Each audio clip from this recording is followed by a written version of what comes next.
First of all, Ernest, I would like to start off by giving a shout out to FYF Sports Debates podcast. I really love that podcast. I really do.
FYF Sports, man.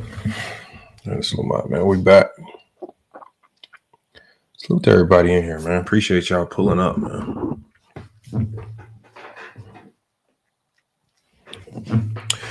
He said nobody leaving the NBA to play in this league. That's not the type of league it is, Raider Cujo. We'll talk about it here in a minute. It's an international league. It's not supposed to be a replacement, or I wouldn't even say it's a direct comp to the NBA. Salute to everybody pulling up. Infamous, I see you in here. Marcus, Ricky, E245, all the OGs of the channel. Appreciate y'all pulling up, man. FYF Sports, man. We got a lot to cover today, man. We're going to cover 3 main topics. We're going to drop the link. We're going to bring everybody up here to cook on these topics, man. Right? As y'all start to filter in, make sure y'all come through. Support the channel, man. Hit the Cash App to support. Ken Rogers said, how you been, man? I've been solid, man. Been trying to knock out these lives more, mainly. Give y'all content. Also coaching it up on my end, man. Just trying to do what we supposed to do. Trying to go back-to-back this year. It's tough, man. It's tough, man. When you coaching this, you got to find ways to try to challenge the guys consistently, right? Trying to find solid competitions so that we're not just blowing everybody out, man. It's not as easy as it sounds sometimes. Salute to Mahari in here as well.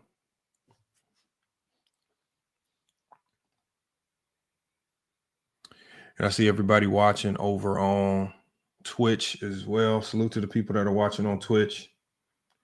Appreciate you guys. You guys have been coming through big over on Twitch, man. Man, hey, look, man, and then Real Takes, man, you got to come here and talk to the people about this TikTok ban, man. TikTok, because I know you've been big on TikTok. And it's TikTok. I mean, I think we're 3 days away from the supposed TikTok ban, and I don't think anything significant has been put into play to stop it.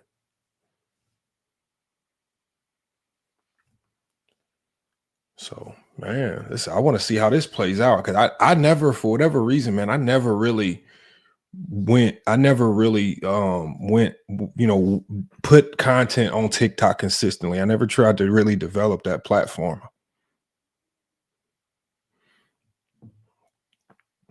But hey, y'all, but SB, I think I found your replacement for TikTok. Right? It was a company that reached out to me from China, and this was back in like the end of December. But I'm gonna plug you in on that a little later in the show when we start getting to the topic. Salute to Michael Jordan fans are the best. Appreciate you guys getting here. I see y'all slowly starting to sprinkle in. My apologies for shooting them notifications out late. I try to shoot the notifications out 2-3 hours before the live stream starts, but I was ripping, running, doing a whole bunch of other stuff, and I don't really have a whole bunch of time to get this live set up the way I wanted to. But hey, y'all, I wanted to talk about, before we get into the NBA topic, am I on Rumble? So salute to Fins fan over on Twitch. He says, am I on Rumble? That is the next platform that I plan to start trying to develop, is Rumble. That is the next platform. So I don't know. I mean, I know I like Rumble based on what I've been hearing about it. They've been giving out some really good deals, but I've been hearing a lot of good about Rumble and bad. I've been hearing there's like a lot of fake accounts and a lot of fake followers over there. But at the end of the day, viewership is viewership. And I wish that with StreamYard, I wish they would add like a Rumble channel so I could stream on Rumble as well. But sounds like something I'm gonna have to do separate. Just talk about Bron being exposed. I don't know what you mean exposed. Exposed about what? I mean, from what I know, cheating on his wife. I mean, hey, Darren Hernandez, we just did a live stream on it.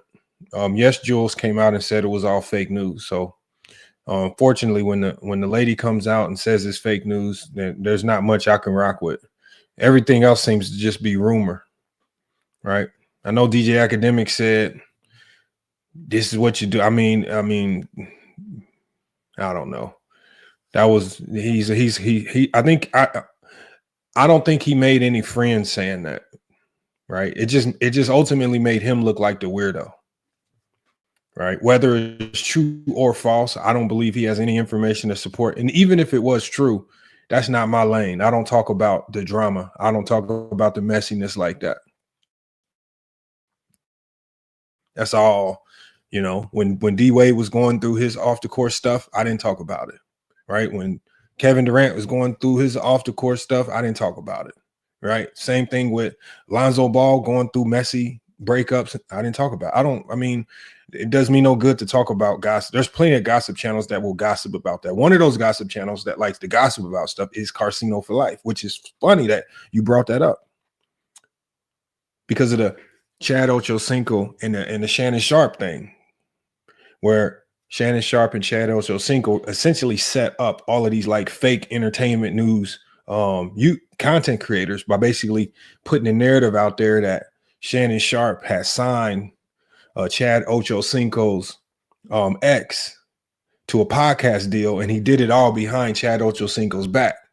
And he was just really putting it out there in that particular manner to see what fake content creators was going to ultimately just bite on it.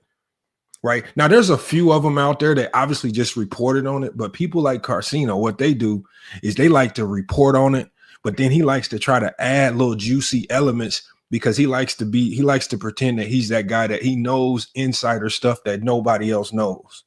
So he did a whole 3-4 hour live stream, really trying to break down the ins and outs and what was going on and what he had been hearing, and this was going to happen. So he was going through all of this stuff. It was all fake. It was all made up. But he's gotten away so long with pushing all this fake news.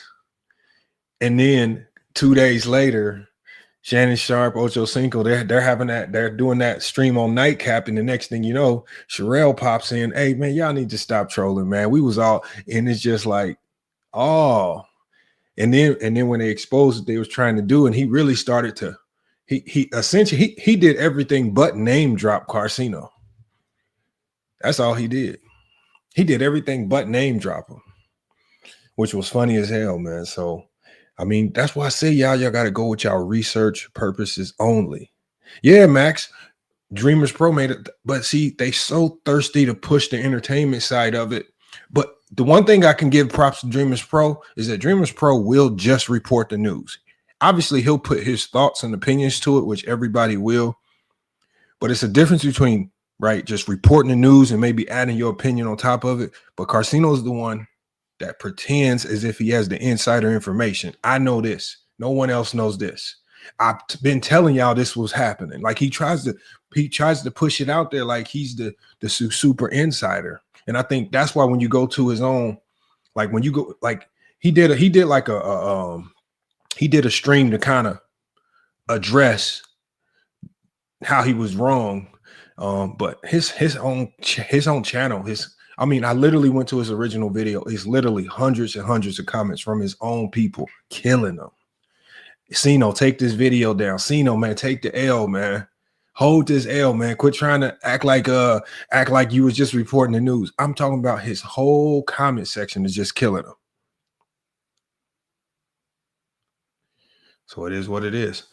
Darren Hernandez says, Lamont, stop it. Ack is really LinkedIn. He probably is LinkedIn. I'm not, but Darren Hernandez, I don't necessarily care if it's true or fake. Just the way Ack tried to put it out there is he's not going to gain any fans. Just the way he's doing it. There may be some truth to it. I don't know what Bryant has going on in his personal life. All I know is that the lady that was rumored said this is fake. The lady that they initially tried to attach it to came out and said this is fake. I don't know what y'all want me to do with it. Y'all want me to go digging and diving into non-basketball stuff? It absolutely makes no sense. I'm not doing that. It's not basketball related. Right? And it's just like, and I haven't seen Najee the Chosen One. I haven't seen you on here. Najee the Chosen One, you actually left a comment on one of my videos that like had Kobe fans like crying and whining and just up in the roar. I haven't even seen him on the live for a minute. But hopefully Najee the Chosen One, if you're listening, I was talking to like an extreme Kobe fan. I mean, I've never seen these like devout Kobe fans like this. He basically said he started his YouTube channel because he wanted to defend Kobe's legacy. He says he doesn't care about making money. He doesn't care about putting out legitimate content. He just said that he created his channel because he wanted to uphold Kobe's legacy. He said that's his brother in arms, and whatever it is, they are linked. I don't know how he got so close to Kobe Bryant. But I think Najee the Chosen One was like trolling somebody in my comments. And he did a comment. Like, and for me, Najee the Chosen One has been commenting on my videos for years now. So he has an odd sense of humor. He says weird things in the chat. Like most people just look past it, whether it's about LeBron, whether it's about any person or Jordan or anybody. But he put something in the chat trolling somebody because somebody kept talking about Kobe. And I think they were in the thread. As I read through the thread, they were talking about different types of stats and things like that. And Najee the Chosen One put, well, Kobe's dead. And it almost sounded like he was alluding to the fact that Kobe couldn't, get any more accolades, awards, stats, anything like that, which I get it. Probably, he made a comment that probably wasn't, it wasn't the most proper, poor taste, poor words to use. But one of these Kobe fan channels, I don't know how I forget his channel name.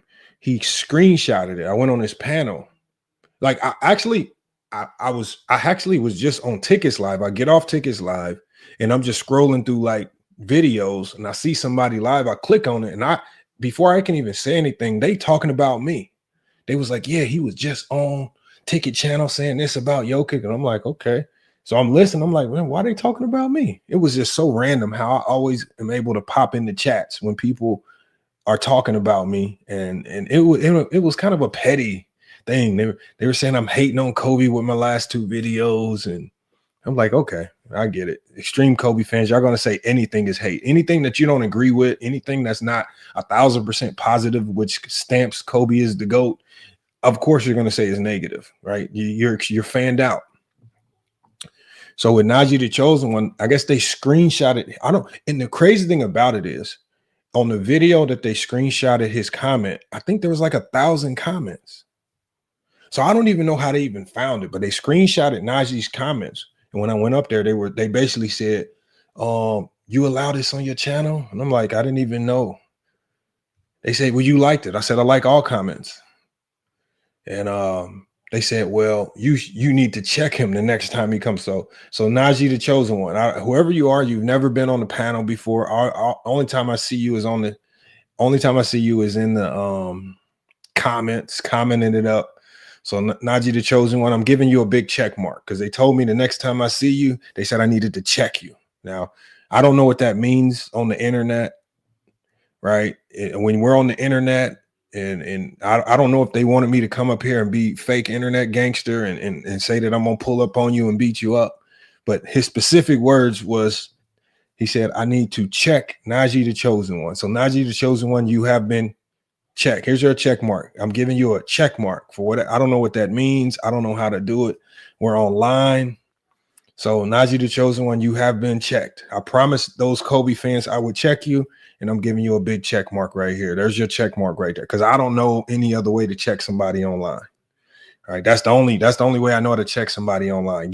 Matter of fact, let's have everybody in the chat just so we can double down on it. Can y'all drop some check marks? Drop the check mark emoji in the chat for Najee, the chosen one, so that not just me, but everybody in the chat, as many as we can. Some of you guys in the chat can also check Najee, the chosen one. We're going to hit him with a check mark. That's what they asked me to do. I swear to God, y'all, they said specifically to check him. And it's the only way I know how to do it online. So if you're salute to Jermaine Berry, you just checked Najee, the chosen one. Salute to Brian Smith. I appreciate you checking Najee, the chosen one, with a check mark. And we just look, y'all. This is how this is the only way I know how to check people. I don't know I don't know how to do the fake, I don't know what's up with these dudes online who be angry for no reason. I was in the comments, y'all. I was on Showtime's chat. I was in his chat, right? I was just in Showtime's chat, and I typed something in there. I don't even know what I said.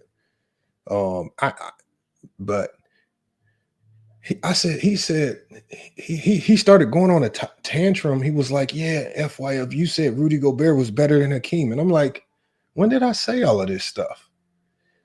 He was like, yeah, he's like, yeah. He said, you said Rudy Gobert better than Hakeem, and Elder checked you on it. And I'm like, what are you talking about? What, like, can somebody find this video for me where I said Rudy Gobert is better than But the thing is, in my mind, I know the conversation that he was talking about, but because it's like when you're dealing with people that are kind of slow and they don't understand that the conversation that you're having, what they do is they hear certain things and they just run with it.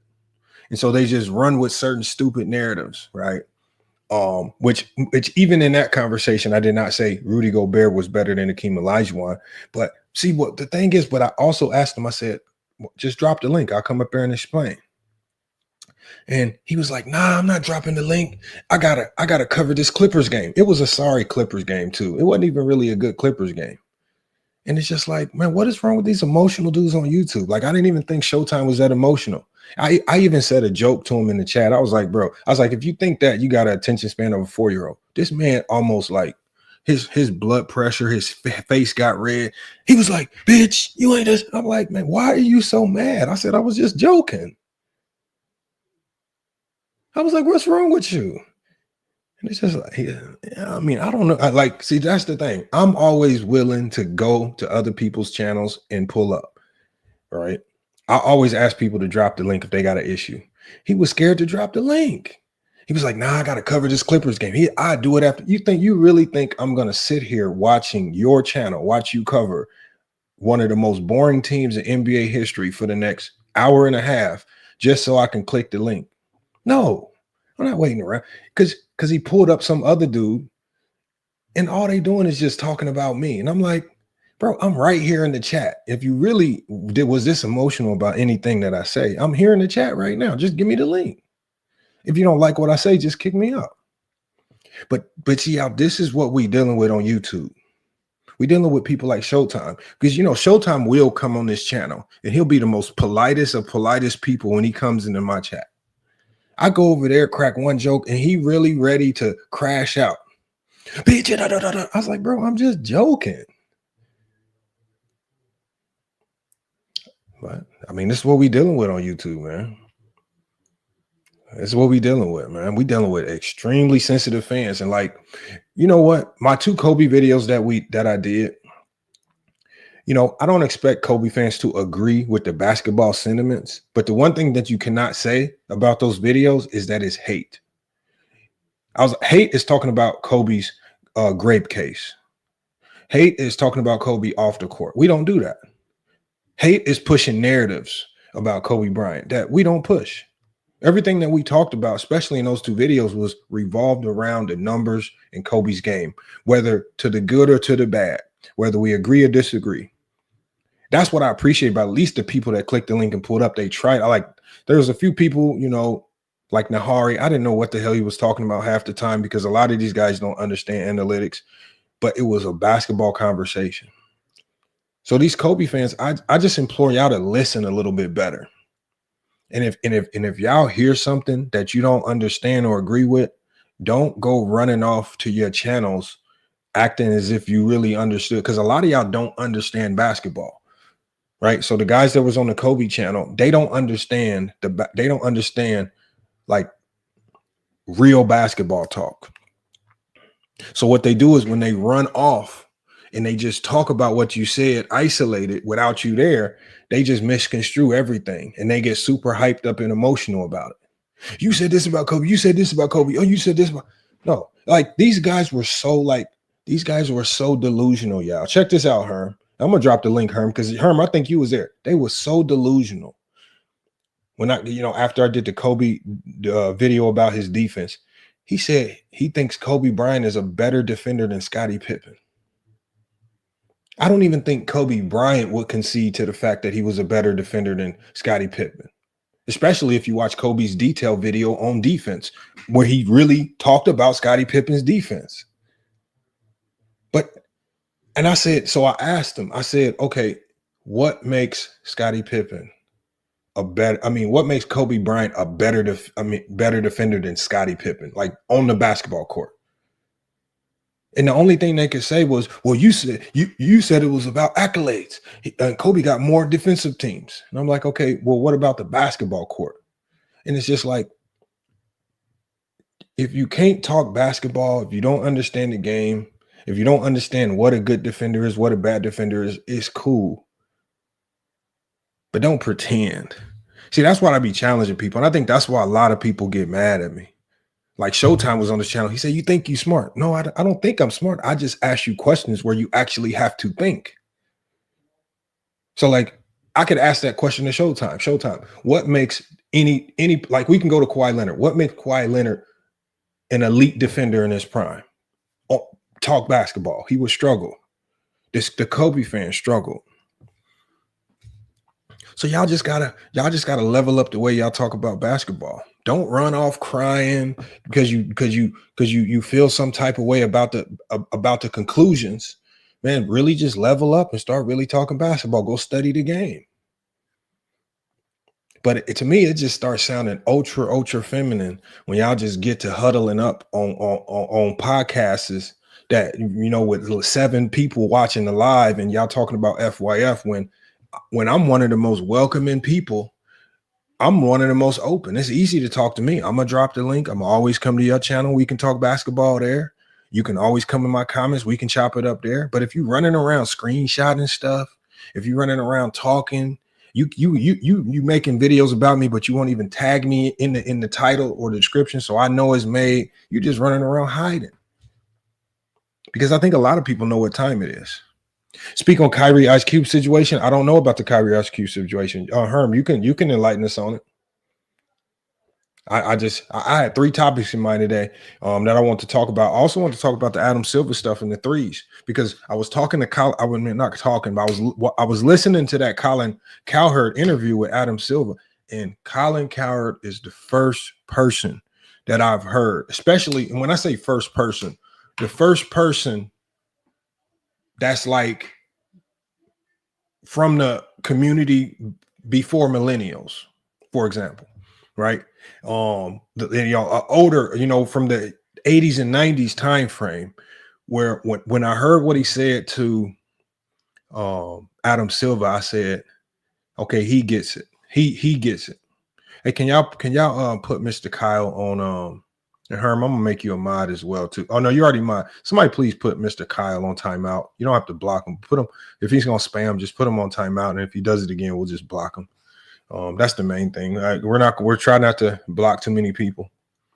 And Max, you can do that as well. Any of the mods, if y'all see anybody spamming, just time them out first. And then if it still keeps happening, then we just block them next, man. But I want y'all to hear what Colin Cowherd was saying. But Herm, I don't know what was going on with Kyrie and Ice Cube, but when I drop that link, if you want to talk about it, we can definitely go in on it, because today is just one of those open streams. We're going to be talking about a lot of different things, and it's kind of an open panel thing where I really want, you know, if you don't agree with some of the older videos, if there were some talking points in the Kobe videos that you didn't really rock with, or maybe even didn't understand, it's your opportunity to always come up here. You can question anything, right? He says you're smart by talking about Kobe at the moment. He has a documentary coming up at the end of the month. I don't know about his documentary. If he has a documentary, salute, but I don't know about it. When it comes out, I'll definitely react to it. But no, I was only talking about Kobe because obviously we had the debate with Scap and Gill, and you know, that debate with Scap and Gill really showed me how a lot of like when you're so fanned out over a single player, you no longer even have a care or concern for the topic on hand that he's even being discussed. Right. And when you look at Scap Attack, and Scap Attack knows the game of basketball, but he is so Kobe fanned out that he couldn't even stay on topic. Right. And it's sad that in that live stream, multiple times, me and Gil had to keep reiterating to him, okay, we're not talking about Kobe's whole career. We know he was a dog, you know, especially after Shaq left. We're only talking about 2000, 2001, and 2002.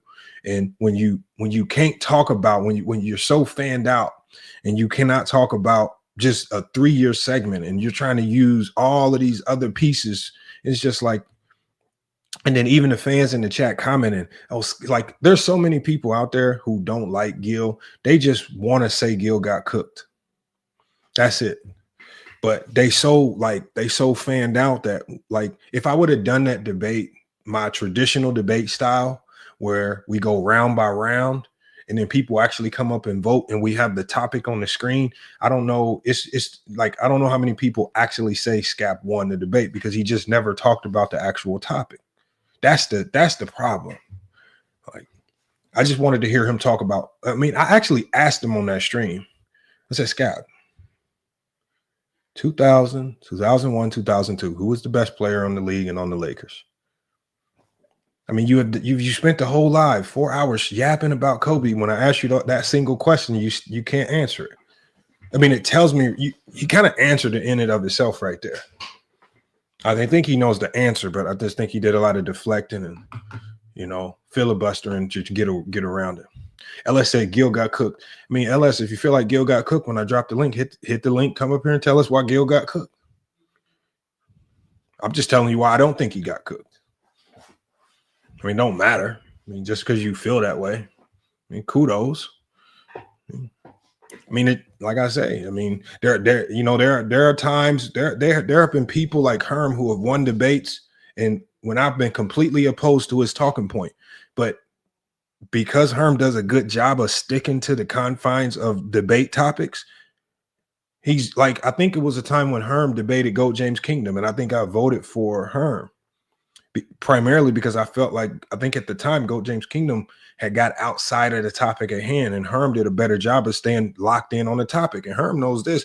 We are real big on that over here on this channel. Don't filibuster. Don't cater to the emotions of fans listening with nonsensical stuff. Stay locked in on the topic. He says, Gil got cooked, but no one agreed Kobe was better than Shaq. It wasn't right. It wasn't about being better than Shaq. It was about who was the number one option from 2000 to 2002. And then, and even in that same debate, Scap Attack said, yeah, we know that Kobe had to sacrifice his game during those years. By default, you're conceding, because the number two always has the sacrifice to the number one. Number ones don't sacrifice. Number twos and number three options sacrifice.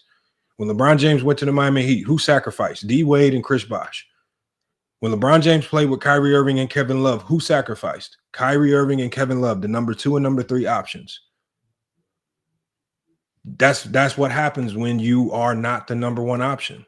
That was the whole point. But when you get so fanned out and you can't stay structured within a conversation, you so fanned out, you just cannot accept the concept or idea that you can't fathom the idea that even for a small period of time, he was a lesser option than Shaq. Is fine.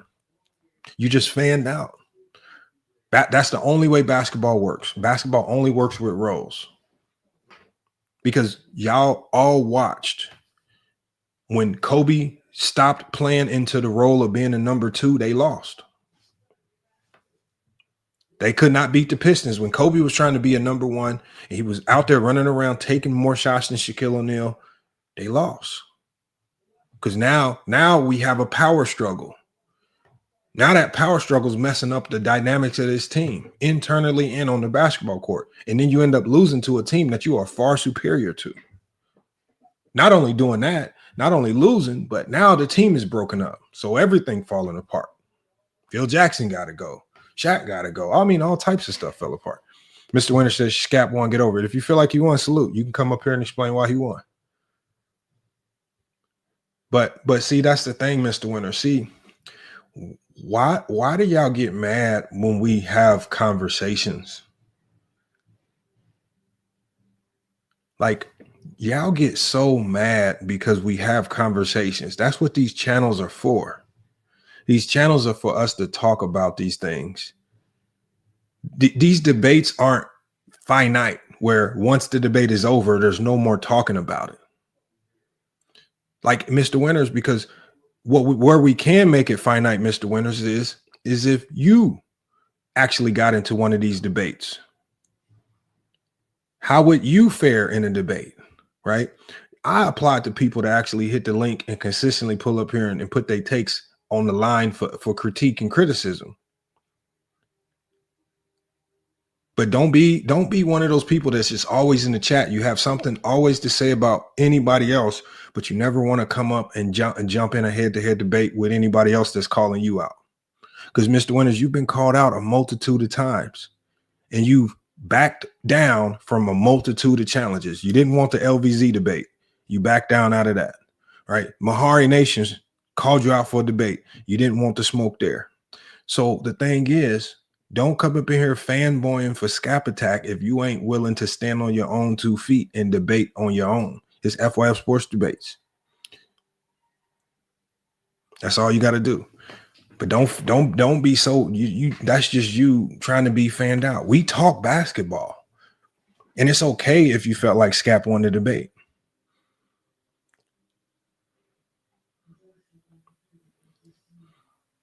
But don't be scared to debate on the debate channel when you get called out. He says, Lamont mad. No, I mean, LS. Why would I be mad? Like, how does this impact me? LS, do you understand that I've been had Kobe outside of the top 10? And see, the problem is, LS, is I had Kobe outside of my top 10, which is far lower than what Gil had. I mean, Gil had Kobe at 3. I think Kobe's 10 at best. 10 to 15 is where he should be. I've had my opinion on Kobe for years. Where have you been at where were you at when I originally ranked Kobe?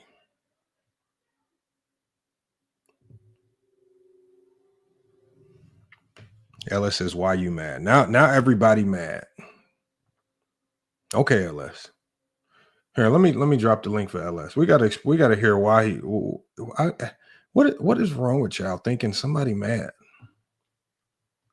Let me drop. Let's see if LS hit the link. Here, let me see if LS or Mr. Winters hit the link. Watch this. Dan Morgan said he big mad. Now we big mad over Kobe. Come on, y'all. He says Lamont bugging 10 at best. Yeah, but Mr. Ballerize, based on my criteria, Kobe falls at 10. Based on your criteria, Kobe may fall higher. It's your criteria that puts Kobe. The most common criteria used to rank in top 10s is your resume. Because if y'all remember, I did 2 greatest of all time lists. I did the most skilled players of all time, and then I did the greatest player of all time. So I said the greatest player of all time is going to be more resume driven. I said this is why you can have a guy like Bill Russell ahead of Kobe Bryant when we all know Kobe Bryant's a better basketball player than Bill Russell. But on the greatest of all time list, Bill Russell's resume is superior to Kobe's. And so that's what we're talking about right there. Greatest of all time is your resume being superior to Kobe's. That's all that was. Now, in my other top 10, when I did my top 10 most skilled players of all time, I had Kobe at number 2 all time. That was Jordan, Kobe, LeBron, my top 3 there. But when I don't have to take resume into consideration, now I can focus on what you can do on both sides of the basketball and just judge you based on that. And when we judge it based on that, that's where Kobe can find his way into most people's top 5. But see, when I hear people do their top 10 lists, what I do is I hear people, they have a mix of both. They'll put one guy in their top 10 because of skill, and then they'll put another guy in their top 10 because of championships. And so their top 10 starts to look scrambled and jumped up. And it's just like, how do you have this person here? And how do you have this person here? Your criteria ain't making no sense. And that's why a lot of people really start to critique criteria, and they don't really critique who you got on your list. Because there's nothing I can do about where you rank players or how you feel about a player. Right? Because your bias is going to kick in, no matter, if you're a super Kobe fan, your bias is going to kick in. You're going to put Kobe where you want him to be. And you're going to find a reason to keep him there, no matter what anybody else says. Hold on, we got Kenneth Mack in the chat, man. What's up, Kenneth Mack?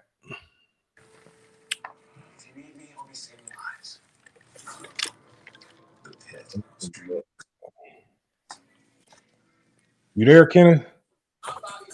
Yeah, what's good with you, man? I dropped the link. Hold on. I dropped the link for LS or Mr. Winters. You ain't LS, are you? No. I didn't think so. Hold on 1 second. No, I'm the dude that has Gilbert Arenas by John Wall. Oh, I think I remember that vaguely. I do remember that vaguely. Yeah. Ain't no reason to be mad, though.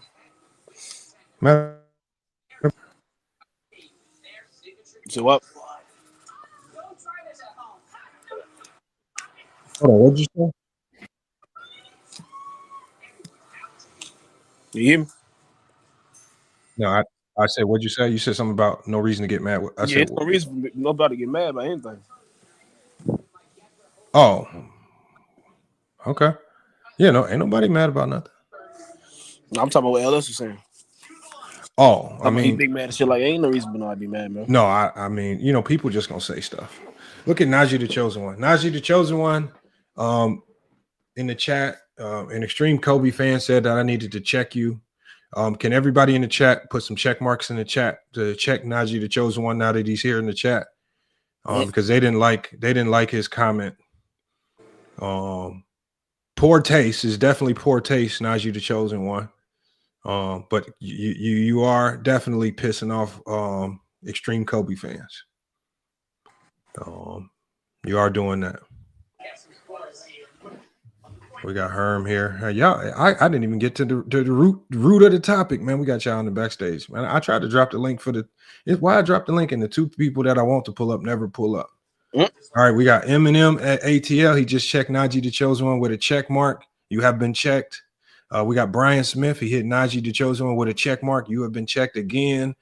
We got PGH Big Dog with 2 check marks. He just checked you twice, Najee the Chosen One. And then we got SWAT, man. He hit you with another check mark. Najee the Chosen One, you fine.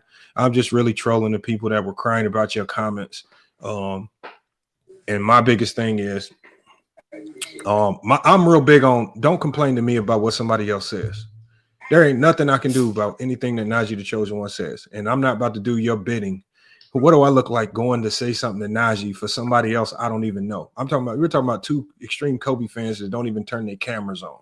and I'm supposed to come over here and check Najee the Chosen One for a comment that he wrote on my video. No, we're not doing that over here. That's the silliness and that's the stupidity of little kid minds. Yeah, they want to throw that rock high. Especially if we're dealing with two people that have never had the balls to come over to FYF Sports and hit the link. Come on now. If you ain't had the balls to come over and hit the link, don't be running around here asking me to check somebody for you. You try to just come over here to FYF Sports and do it yourself. I'm sure Najee the Chosen One will join the panel. If you are if you're truly that offended by Kobe, but I don't think he said anything that flagrant. You may not like it. Easy to cook anyway, though. So he might be. No, he might be. But what I'm saying is, Najee Chosen One been a long time supporter of the channel. Mm-hmm. I mean, he says his feelings. Like he says things in poor taste. But shoot, a lot of people say stuff in poor taste on this channel. It is what it is. I'm not going to be the arbiter of how you say stuff, when you say stuff. I'm not going to be the arbiter of all that stuff. It's fuck your feelings over here, FYF Sports Debates. I mean, if you don't like it, then you can call them out to a debate. You can do all types. There's a lot of ways you can get your vindication over here on FYF Sports, but do not come crying to me about what somebody says in my comments, man. Just think what's good. I'm chilling, man. What's up? I'm chilling. I'm about to play this clip, y'all. I'm about to play a clip. It's Colin Cowherd talking to Adam Silver about the 3-point shooting explosion. But obviously this is a kind of a tired conversation, but I think it was what Colin Cowherd said that really alarmed me. And that's what I want us to talk about right here. Let me get this clip ready. I'm going to show y'all because I think this is the realization that a lot of these old heads just struggling to come to. And Colin Cowherd just plain out said it. And there was a couple things. There was actually one thing in here that Adam Silver said. He said when they was having conversations with David Stern back in the 90s, he said they were having conversation because they were worried that there was not enough skill in the league. And so it's just weird what the league is now turned into versus what it was. It was a league that was devoid of skill, as Adam Silver admitted in conversations with David Stern. And then now it's become a league that's supremely skilled. And this is what Colin Cowherd was talking about. We're gonna get to this. I'm glad Herm and you and Just Think y'all up here because I know y'all can talk basketball a little bit. I really want to get y'all thoughts on it too. Because this 3-point thing, I don't know, man. I don't know. I don't know what the uproar is, but people seem pretty bothered about it for some reason. Let me share my screen. All right, if y'all can't hear this, y'all should be able to hear, but if you can't hear it, let me know. I'm a distracted consumer. If the court's purple, I know it matters. I like it. I think it works. So there's a lot of good here, more good than bad. But I'm gonna set this question up because this is something I struggle with. I'm a consumer and I'm distracted. I'm on my phone as much as TV. So I have been watching Caitlin Clark and Angel Reese. They feel like Bird and Magic because I am viscerally connected to them via college. This is why studios do sequels. I know the actors. Zach Edey, I really like watching him play. He's having a very nice rookie season. But I know him because Matt Painter and Purdue is a big-time program. It would be reductionist to... Hold on, my bad, y'all. This is the wrong part. I'm trying to get to the part where they're talking about 3-point shooting. Okay, here it is right here.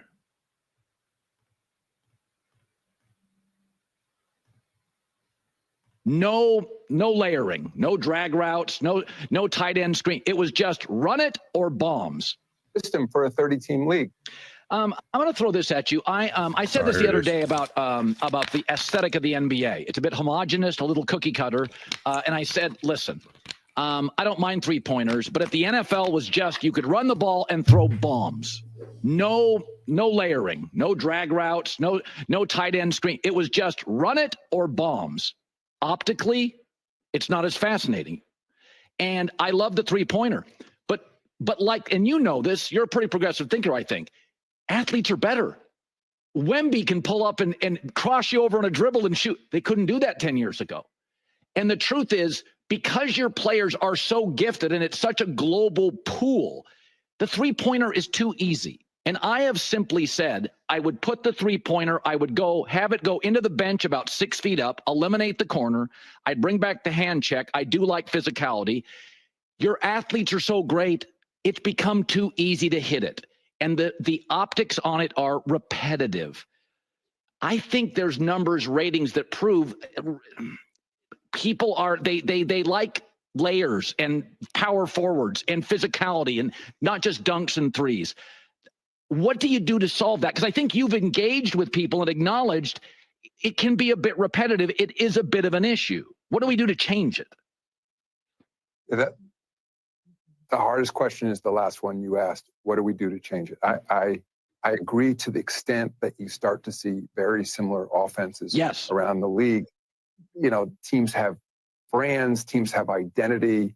You know, Joe Dumars is a colleague now at the league office, the Bad Boys, etc. You know, I think, you know, the Showtime Lakers. So I recognize that to the extent that offenses start to look very similar, we lose that. At the same time, the league is going through a transformation. Just as you said, players like Victor Wembanyama, players like, you know, Jokic are doing things big men never did historically. I mean, It wasn't that long ago, Colin. You'll remember that conversations you had with David Stern, we would bemoan the lack of skill among some players, that, you know, there was a sense there was too much physicality around the game. Yes. That the play under the basket, you know, that you would have, you know, the Hack-a-Shack era.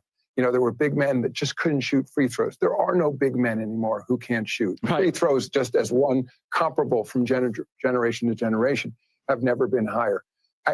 So I think we just got to be careful. Like, the one thing I want to do is, I don't want to sort of knee-jerk move the three-point line. We're sort of going through a process now, seeing how these players are adapting to the new rules and figuring out if whatever changes we should make. I mean, to be honest, I wish it were as simple as just moving the three-point line back, because then we would just do it. I mean, part of the concern from the basketball folks is that if you move the three-point line back, you'll end up sort of just clogging up, you know, the sort of the area under the basket. And that's not such attractive basketball either. I think this is doable. I think by examining the game and sort of seeing where it's going, I mean, it frustrates me a little as well, because it's obviously you're representative of what a fair number of people are saying about the game. And I watch it night in, night out. And we're seeing some of the most incredible athleticism and skill in the history of this league. I mean, again, Victor Wembanyama. But I think you're also saying, too, that if we move the three-point line back and what we ended up with was Victor Wembanyama standing under the basket the whole time and just waiting to dunk, that wouldn't be interesting either. Right. So you know, one, I assure you, we are on it. I think it's a very fixable issue. I mean, it's, you know, we've gone from, I mean, I always tell the story, like Bob Cousy, who, I don't know, he's around 95 years old, still stays in touch with me. And he'll call me after watching a game and say, I'm so frustrated because the commentators think that what these players are doing, let's say from 28 feet or 30 feet, and seemingly just flicking the ball up with their wrists and swishing these three-pointers, that somehow that's easy. He said, the skill level is incredible.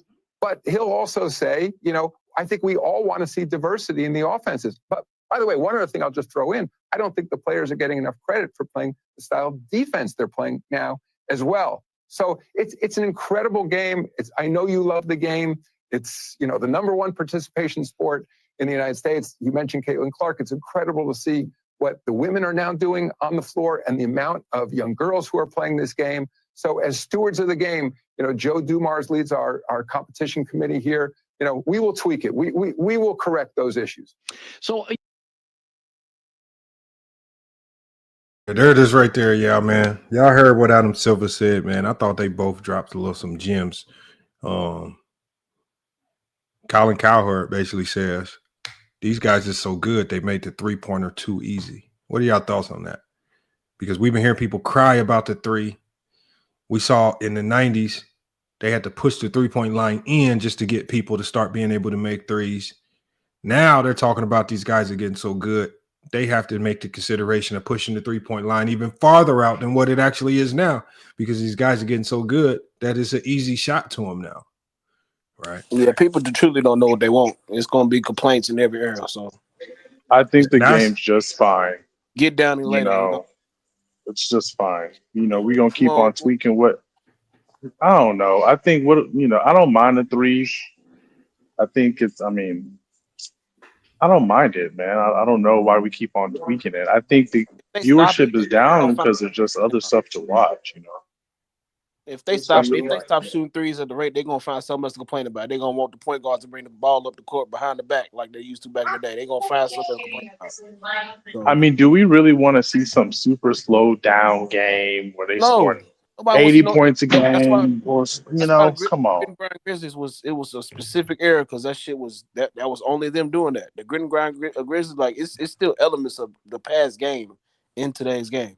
But see, and it's only certain teams that shoot that many threes. The Warriors, the Celtics, the Rockets. It's only certain teams that. Well, I think what Adam Silver is saying though is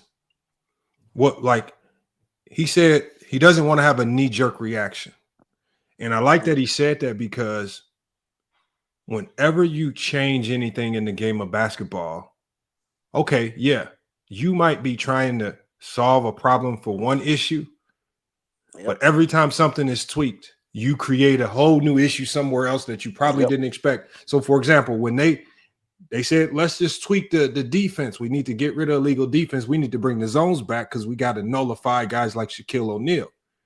But they didn't know that by making that tweak, you was about to create the largest influx of three-point shooters that the league has ever seen. Yep. Just off that one little small tweak, you now redefine how people train. Well, if y'all going to zone up, if you're going to pack the paint, if you're going to make it hard for me to drive, well, I'm just going to learn how to shoot threes at an elite level. Now you got everybody shooting threes at an elite level. As Colin Howard and Adam Silver said, not only just catch and shoot like we saw in the 90s and the 80s, these guys are shooting off the dribble, off the bounce, off pin downs, every which way you want in transition. They are letting these threes fly and they making them too, because that's the other element that people not talking about. They crying about the threes being shot, but they not telling you, they making these things too. That's the problem. They make the best deterrent to get somebody to stop doing something is the missing the shot. If you ain't making them, you really not gonna be taking too many more. But they making these threes now. Yeah. And after the N1 mixtape came out, the ball handling is just too crucial for a hand checking or anything like that to stop it. People are just too talented. Somebody has some background noise. If you got a little bit of background noise, just make sure you mute up or try to get somewhere where it's a little bit more quiet. I think it was you, just think. But I don't think you can't. I think you just got to let it run its course. I don't see any real change stopping it. Right. I think the only thing that you could potentially do to put a curb on it is pushing the 3-point line out even more. But then you start to change the dynamics of the game, because if you push the 3-point line out even more, right, that essentially makes the court smaller in certain places, like in the corners. So that changes. So it's going to change a lot of things strategically. And I think they should toy around with rules in the G League for maybe 3 or 4 years before they bring it over to the NBA, just so they can kind of have some type of, video on what it might look like and how the game could be impacted. But I would not do anything significant right now. I wouldn't do it. Herm, what you got on it? I mean, each era of basketball, that we've seen on Lamont, that it always be something that's strongly implemented and that teams are strongly doing. So it's gonna run its course. You go see, like, people don't realize it's slowly doing it. You go see more of teams going back to using the big man more often. You got the Jokic's, the Giannis's, the Embiid's, and you got others coming along with the Pablos and stuff. So honestly, when you look at who's been winning the last few years, it been pro-dominant with the big man now. So it's going back towards that. So even though we've seen the spike in three-pointers, the game, you still got teams like what Orlando's been doing this season. It's been remarkable. They don't even shoot a lot of threes, but they play great, unique team basketball to the point where they go compete in every game. They actually running their sets. They're actually getting the best shot every possession, and they're playing significantly high-level defense. So you still go, if people, the old school guys, still complaining about it. You still see those and those type of teams. Detroit Pistons, what the Pistons are doing right now, they're doing all the little small things. So they play hard every game. You know what I'm saying? So you still, any type of basketball that people want to see, you go see it still. It's just that, unfortunately, the guys, the things that they work on the most, they work on shooting threes more than rather than working on their in between games. So that's what guys are doing now. They practice more on shooting the threes than work on the in between games, to where people would like to see players use more often. I don't see a problem with it. But things gonna go back to being implemented in certain ways down the line. The next 10 years, I don't think that the 3-point shooting would be like it is right now. I think it'll go down just a little bit, honestly, to me. They add the 4-point shot. They may add that. Yeah, but see, I think adding a 4-point shot, the problem with the 4-point shot is now you change NBA history. Yeah. Like, they did that you see what I'm saying? Like when you start tinkering too much, you're gonna like when you talk about what you're doing is you're making it 10 times easier than out catch the top scorer to score. So now it's like if you're gonna tinker, like, which obviously I've heard the 4-point line concept, but what I'm saying is once you start tinkering, there's so much you got to start putting into consideration. You know, it's just like I don't think the game needs a 4-point shot. I think the only thing that's gonna happen is if you put a 4-point shot out there, you're gonna have people shooting a ton of 4-pointers and 3-pointers. They said, and so that's all you're gonna do. Hey, you know, I'm not too opposed to seeing it because I mean the big three, it's not that big of a problem in the big three. You know what I mean? Like it's still a game plan around it. So I mean, it is, but I consider that a gimmick league though. Like I don't consider big three. It becomes too gimmicky though, and too like what does that mean? Like an arcade basketball. I mean, like a hot shot. Like now I got a something hot like shot. that. Yeah. Like what was that game? NBA Jam. Where the hot spots would pop up and you do the dunk from the hot spot, you get like 9 points. Like that was fun, but at the end of the day, it's a gimmick. The 3-point line. I mean, I feel like it'd be possible. Real basketball can be played with a 4-point shot. I mean, you add those certain little spots on the people who can pull that motherfucker can pull it. I mean, no. What's gonna happen is if you they play real sets. They play half-court offense. But if you create a 4-point shot, you know what people are gonna be doing in the offseason? Hey, they're gonna stand at that spot. They're gonna be everybody in the league gonna practice the shit out of it. You're gonna have everybody in the league. So what you're gonna ultimately create is you're gonna create everybody in the league trying to take the 4-point shot. And you're gonna have middle school trying to do it, high schoolers trying to do it. It's gonna get this. No, it's not. You get basketball. But imagine y'all, you get an elite superstar, all-time great player in that era, master the 4-point shot, and then now they mess around. They may have opportunity to break the scoring record, and then you got to put context on it because.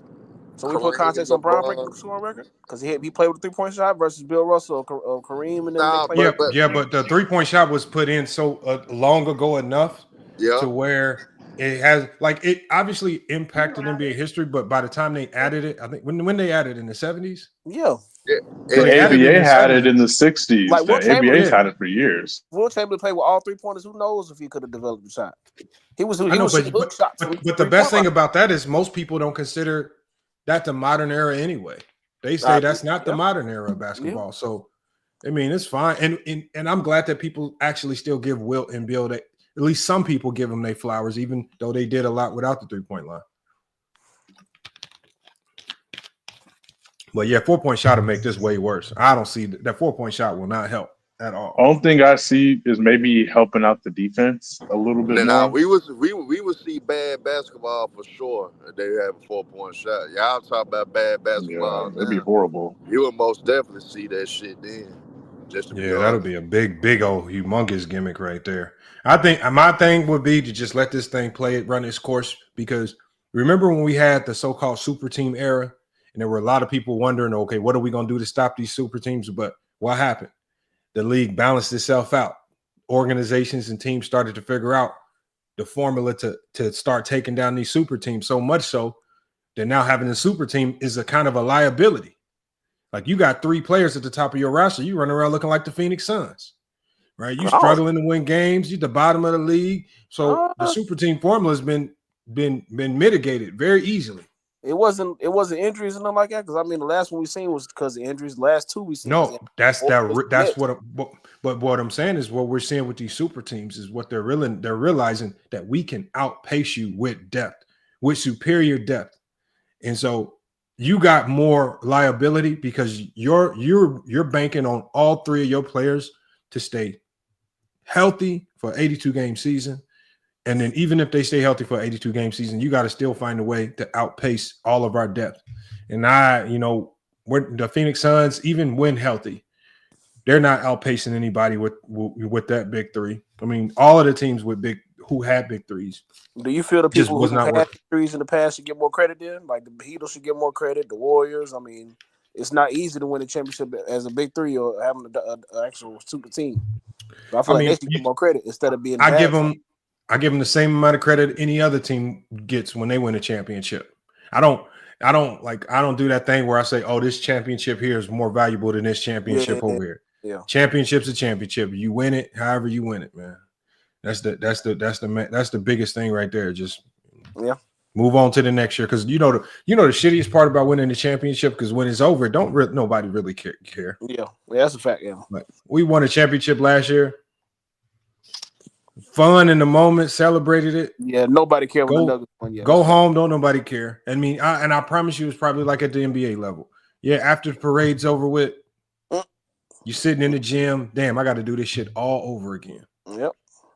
And for players today, they don't even get credit. Like, the Celtics. We heard all the slander that was getting thrown towards the Celtics this summer. Yeah. Tatum couldn't get a break. He, and so it's just like, even if you win it, it ain't gonna be enough for the fans, for the haters. You're gonna have to do 10 times more just to make it happen. Look at Brandon Jennings calling Jason Tatum the softest superstar in NBA history. I mean, that's what's going on. And all he doing is just deferring being a team player.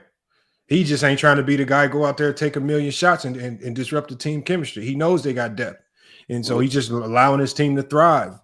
And he getting criticized because he ain't going out there trying to score 50 every night. Putting his team no credible source. He just on a good show. That's all. He not really no credit. You watch it. I'm a big fan of the show. He really don't add much to it. He just I don't say he gonna add much to he don't add much to it. I just think that I don't agree with that talking point for sure. Yeah.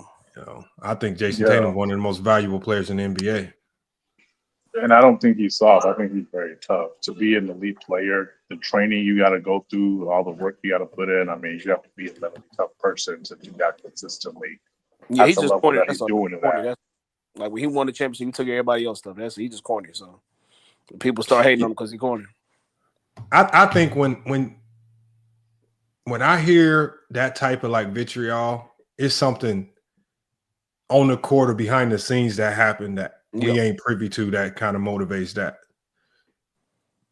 Because that kind of was out of left field. I don't know what happened or what was said, or if it was a female or something. I don't know what it was, but that sound. I think when I heard his take, I was like, it sounded like it's a little bit more. Well, I seen the video of him. He took Curry quote. What they gonna say now? And when KG won the championship, he took that same quote. Like he would just take a whole bunch of everybody quote when they won the championship. It was kind of corny, you know what I'm saying? Like you supposed to create your own shit, create your own narrative, you know what I mean? But which I feel, it's like, who cares though? Yeah, that's a fact, though. That's a fact. That's what leads to the narrative of Jaylen Brown is better and Jason Tatum soft, and you know what I'm saying? That type of stuff is kind of that. But what if he grew up as a child? He always wanted to say that shit. I just think Tatum is a humble player. He doesn't have a big ego, so when you a guy that really doesn't have a big ego and you let things come to you and you let your teammates, you don't care about your teammates having success, I mean, that just as valuable as a nigga averaging 30 or 40 or averaging 27, 8 or whatever you want to consider elite playing. I think Tatum going to average 30 in his sleep right now in the league if he want to. But why? When you deep in talent, when you got a great roster, you don't have to try to score 30 every night. You don't. You do it when need be. So we got to give Tatum credit though, despite of what people may feel. I used to be a hard critic of Tatum because I know he's talented. I know that he is a walking bucket when he wants to be, but he's an elite playmaker now, a two-way player that a lot of people should value, and a lot of people claim that they value. So honestly, you can't criticize a guy that just won a ring, that was instrumental in his team's run, and he was obviously the best player on the team. Did he get Finals MVP? No, but I mean, we still know he's the best player on the roster. A lot of people don't get Finals MVP. In my personal opinion, I feel like Finals MVP a little bit overrated, overvalued. No, the way they vote for it is wrong. Well, it's just one, and it's just one series. It's just one series, and you know why I think it's most important. But I think the way they vote for it. I think they. But we equaling it to like a season MVP or something. We're equaling it to like being first team All NBA. Like it should be. I'm not saying it's not. I don't think it's one series. It's the pinnacle of the game. It's the pinnacle. It's the most important, like Game 7 finals, like that. It's the most intense. But it's not equal to a whole body of work over a whole season. You know what I'm saying? Like maybe if they had a playoff MVP or a playoff something like that, like where it was the whole playoff versus like a few games. Then that comes the question: if somebody go off in the first round and then they get out in the first round, but they was the best player in the playoffs, do you give them that award? Naturally, it will go to the player that probably went further into the playoff. Just like the MVP goes to the person that has like the best record or one of the best records, right? It will go to like winners. So that solves that right there. I'm not saying a Finals MVP is not valuable, but I just think it's like people equate it to, again, first team All NBAs and like things that I think are bigger or more valuable. Yeah, like I agree with Just Think. I think the two most overvalued things in basketball is All-Star selections and Finals MVP. Exactly. I get All-Star, but Finals MVP. I hate the way it's voted. No, because this is why I say this, right? My biggest thing with the Finals MVP is I said I've seen players win a Finals MVP that can never in their life sniff. Yep. In a league MVP, they can maybe at their peak powers, if they go crazy, can sniff a first team All NBA. But I was going to say a third team. Yeah. So what I'm saying is when I see guys who are average Joes, and you can win that award. Oh, and you can actually almost win it in one game too, because you're dealing with such a small amount of games. Like we saw with Magic Johnson when he won his over Kareem. Magic Johnson had one good game and wins Finals MVP. Kareem was completely dominating that entire series, misses one game, loses the Finals MVP. We saw Dennis Johnson win it over Bird. We saw James Worthy win it over Magic. We saw Andre Iguodala, he won it over Steph Curry. And I mean, it's just like, it's one of them, the value, it don't hold much value to me. No, it just don't. It don't hold much value. It can't. It's too easy to win. It's too easy to win. What if you win in 4 games? Sweet. Or you win 4-1 or something. It's still the pinnacle of like the most intense, the best basketball being played in the finals. It's the finals, bro. Like it means something. I don't know. I feel what y'all saying though. Like people, Iguodala winning it. You know what I'm saying? The bad players like that win. Even Kawhi early on winning it. You know what I mean?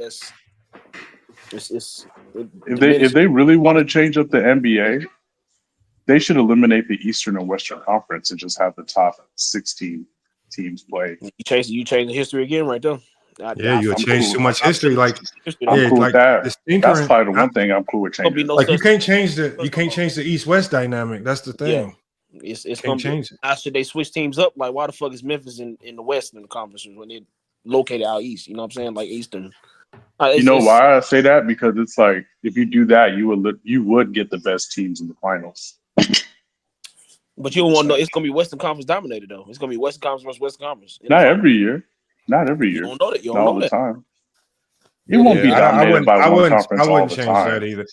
And I think a lot of the things that we want to change is because we see certain things happen over really a small period of time. Like the league been around for close to 80 years. Yeah. So when just because we watch it for maybe a 10-year span and we see a couple things that we don't like over a small, it's just like, nah, it's like we can't just look at it from the few games or the few years we've really been watching intently and say we want to change all of this.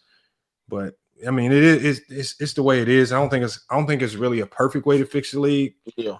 Like even the play-in is kind of that's changing history a lot. Like that's changing it too. MC could come in and possibly win a championship. That's fucking crazy. Because do they still get that same pick, that same high pick value pick while they win? And to me, it screws. It screws the 7 and 8. Like that exactly. Teams, you kind of screw like 10 game difference, and they can make the playoffs and possibly win the championship while getting a good pick. You know what I mean? Like you could be a 7-8 seed. And now you got to go play NCAA tournament style games just to stay alive. And it's just like, well, we didn't sign up for the NCAA. It's the NBA. You know, so now you got to go one and done games just to stay alive. So, yeah. And it's rare that a 10 seed goes to the playoffs ever since they started it too. Yep. It's like because you know what they might as well add next. They might as well add the play-in game MVP, finals MVP or something. Yep, play-in game MVP. I mean, you might as well do the play-in MVP. I mean, we just creating awards. Yeah, that's crazy. But I just think, man, I thought the play-in. Now, I don't mind the in-season tournament because those are actually regular season games that just have more meaning. Yeah. So you're not really changing anything. So I don't mind that as much. But the play-in tournament, I don't like. Y'all think it should be less regular season games? 82? It's like going down to keep it 82. Keep it 82. Because those last 20 games are for like the young players and stuff to get money. First of all, I mean, keep it 82 games because I think you need it for young players. I think it's needed for young players to have an age. You shoot everybody too. I think you need for young players to because you got to develop. Because that's the thing too. Like it's a long season, so I think you need that for a development. Everybody don't necessarily need it, but I mean, generally speaking, if it was shorter, it would be harder for a lot of these guys to develop and be where they be. You know what I mean? So 82 games, I mean, it is what it is. That's the thing. I'm talking for health wise. You know what I mean? You get to see the best. I mean, players. You're a pro, man. This is professional sport. I mean, all the time. People talk shit about the bubble all the time, but we seen the best players perform and show up in the 2020 playoffs. Like it was no low key. They less injured than the 90s. People tearing their Achilles left and right, and then ACL. You don't see that anymore. People just getting trained now. Hold on, y'all. Let me say one thing, y'all. Najee, the chosen one. Look, man. That's we crazy. Get it. Look, we get it, man. But look, you don't gotta overdo it, man. Like you're just a little extra now. Now you're just being extra for no reason, man. Come on, Najee. I mean, we get it. Like, I mean, you solid. You know, you got the wrench, man. You've been here for a minute, but. I mean, if we talked about Kobe and you going at it with some Kobe fans, I get it. But don't go. It's just now you just extra with it, man. Let it ride, man. Let it ride, man. Yeah, man. But like, I don't know, but I do say this about the playing though. I like the playing. Listen, to be honest with you, I don't feel sorry for teams that's consistently in the 8th and 7th seeds anyway. Because let's be honest, you ain't gonna do it. They ain't gonna do this anyways. So like, listen, I think it forces teams to, hey. If we don't want to be there, get better. You know what I mean? That's how I look at it. You know what I mean? Because let's be real though. When before the playing, you got these 7 8 seeds. You look at them like, we like, why are you even here? You know what I mean? So like, I get it. It's like I do understand the point of like, dang, like you let 11 seed come in or something. I mean, my fault, 10th seed come in, and like But like you would never, but like we're never gonna see a 10th seed make a run to a final. Like that would never happen though. I mean that'd be crazy, but like that would never happen. A 10th seed make it to a final until it happened. Well, you never thought the Miami Heat would make 2 finals in 4 years, and they did. No, but they wasn't a plane. They did it as an 8th seed. It was an 8th seed. Yeah, granted. I mean, but hey, but at the same time. I think that's entertaining. I think there's nothing wrong with that. I think it's entertaining, which helps the league at the end of the day, right? I mean, if it's those storylines and things of that nature, so I don't think it's a bad thing. So, I mean, I don't know. It's like, you know what I mean? Because it may be a situation where you have like an elite team deal with injuries, you know what I mean? They get help at the right time, and you know what I mean? You know, maybe that will happen one of these days. Be Philly this year. You never know. Yeah, not them. they ain't gonna be the ones though. Shoot, listen, don't count Embiid out. Listen, I remember the Brooklyn Nets. Remember the Brooklyn Nets was in that situation. Remember Brooklyn Nets? Yeah, that's KD and Kyrie. But look, I wouldn't look. I promise you this much though. If I'm a number 1 seed, I wouldn't want to play no Joel Embiid and Paul George as an 8 seed in the first round. Hell no. Look, I know they down. I know they down right now. But if you're telling me my reward in the East for being the number 1 seed is I got to play Joel Embiid and Paul George, who've been low managing all year. Hell, nah. I may not be afraid of no damn Paul George. Because then they're gonna be playing with nothing to lose. Worry about Embiid though. Normally they was playing. Shit, Embiid, I don't want to be worried about it. No, but you got to think normally. Health, normally Embiid and them have to play with pressure, like the pressure winning the championship. But if you remove all that pressure and they just playing without the pressure as an 8 seed, they weren't supposed to be there. Joel Embiid and been hurt. Just hooping. Bro, you about to be in for the hell of a first round playoff. Man, Lamar, I gotta see it though, Lamar. I feel you, Lamar. You're too optimistic. Hey, true. You only saying that because your Celtics might play him as an AC. Yeah. I mean, that's a bad matchup. That's a bad matchup. Take us one poke to the eye. Embiid. That's crazy. Here's the thing too, but it's not even forget about this Joel Embiid though, right? I get it. Joel Embiid's a phenomenal basketball player. I understand that point, right? I mean, hey, who wants to see a healthy Joel Embiid in the playoffs, right? That's a fact, right? But Paul George is washed, man. Let's just call it out. Like are we really counting on Paul George podcast? P? He's a better podcast. He's a better podcaster than a ball player right now, man. No, I get you. I get you there. I get you. What I'm saying, True, is that I'm not trying to play them in the first round of the playoffs. Like the first round of the playoffs as a 1 seed is supposed to be kind of just your warm up. You telling me your warm up? I gotta try to get warmed up against Maxey, Paul George, and Embiid. Anything can go wrong. If Embiid turn up at the wrong time, he might decide, let me just turn into the old Embiid for just that series, and you eliminate it. But here's the thing, too, though. That being said, though, in fact, because the Philly had to literally do a lot. I don't think Philly gonna make the playoffs because, like, at this point in the season right now, it's like they gotta really do a lot to, like, you know what I mean?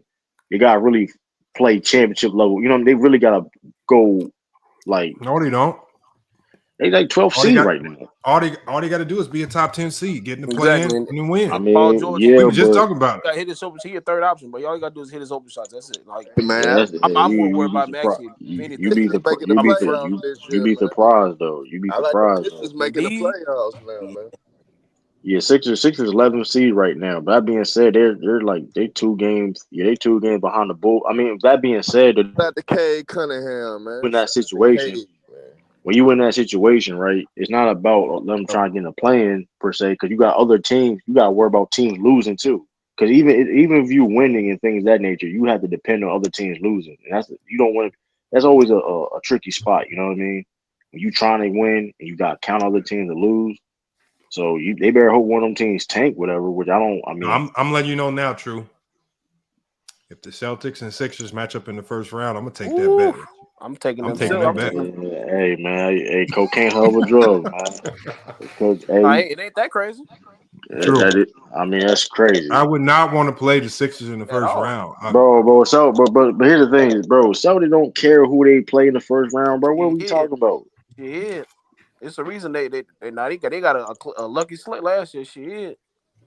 Okay, I mean it's the same team. Hold on, let's not forget the Celtics had no problem playing against that Brooklyn Nets team. They said the same. They said the same thing about the Brooklyn Nets team in 2022, and what happened? 2022 no more, brother. The Celtics are a better team. What's your point? And the Brooklyn Nets team is better than the Sixers team now. What's your point? We just seen it play their first season go down in the first round. Get an AC. I mean, so you believe this Celtics team get put out first round? So you really believe it's a lot of ifs they got to go with that. But I mean, I'm surprised to see Embiid go off. And you know what I'm saying? I mean, when the last time he went off in a playoff game? When the last time he really done it? Like I'm the judge. What do you mean don't do that? What do you mean don't Hey, do hold that? on. Hey, y'all, let me get to this other story real quick, y'all, that we didn't even touch on. And then we can go free for all with all these other topics. Look, it's a story, and I'm gonna drop the link again because I know some people want to touch. It's a story that just came out today. This is Maverick Carter and LeBron James. This is Maverick Carter is advising a $5 billion effort to start a new basketball league. It said Maverick Carter, LeBron James' business manager, and we have to assume that LeBron James has something to do with this as well because obviously he has the money. Has been enlisted as an advisor by a group of investors seeking to raise $5 billion to form an international basketball league that would serve as a rival to the NBA. Sources told ESPN, confirming the story first reported by Bloomberg News. It says this includes multiple private equity funds. It says looking to form a league consisting of 6 men's teams and 6 women's teams playing games around the world. And that's what sources told ESPN. It says, although Carter, who has served as a producer on one or more of James's TV projects, he's closely tied to the Los Angeles Lakers star. They said sources told ESPN that James is not involved directly in the efforts of creating a new league. And obviously he can't be directly involved right now because he's in the NBA. And that would kind of be a breach of his contract. But what are y'all thoughts on that, man? Because I know a lot of people in the Herm, you were in those conversations during the pandemic when you know a lot of people were saying they thought the players should start their own league, or when they were trying to come to Kyrie's defense. You think this is a good idea? Yeah. I think they should have been. I think the players should have been came together and have something on their own that they could do, go around the world, get the game more exposure, do what they enjoy to do. I think they should have been done. I think they should have got behind Kyrie a little bit more, been a little more supportive at the time when he tried to push it, and even to a degree with Ice Cube for us with the big three should have been more behind supporting that as well. But you know, at the end of the day, what they doing is cool. But at the same time, I don't think we need to blow out of proportion because hell, like you just brought up, Kyrie Irving brought the same thing that we need to start our own league, especially when they was going through those discussions about whether they was gonna play at the bubble or not, and Kyrie brought up certain things like how they thought the NBA wasn't doing right in hell. He was like, hell, the hell with it. Let's just start our own league. We could put our money together and start our own shit. And I think it's been well received, to be honest. And to be real, I don't think it's about exposure. I think that the world is caught up. I mean, we just saw the Olympics last summer where USA literally needed Stephen Curry to play hero ball to bring the USA team back from being down by like 15 or 20 points against Serbia or whatever. So, I mean, the world's caught up, right? Like, there's a lot of talented guys around the world playing in the Euro League that don't want to take minimum contracts in the NBA. They'd rather get paid millions of dollars playing in Europe. And if the brand of basketball wants to continue to evolve, you have to give way to like this talent, right? And I just think it makes sense. The NBA, they should have combined with the Euro League and worked them out with FIBA a long time ago, but they've just kind of been slow-footed about it. And I think this is to me, it's a great move because it's more talent, it's better, more competitive, and it actually becomes like a global league. You know what I'm saying? That's versus more overhyped that the world caught up because most of the best Euro players are in the NBA. Like you got to think. I'll disagree. Well, if you're talking about like the top talent, sure, but under the top talent, like role player stuff like that, I mean, I wouldn't say that. Talking about who was dominating the Olympics play in the NBA. Bogdanovich played for the Hawks. No, well, you're only thinking of dominant top tier talent. I'm not talking about that. I'm talking about. No, hear me out. Hear me out. Caught up. Who? No, this is what I'm because you're just real quick. You're just talking about Luka.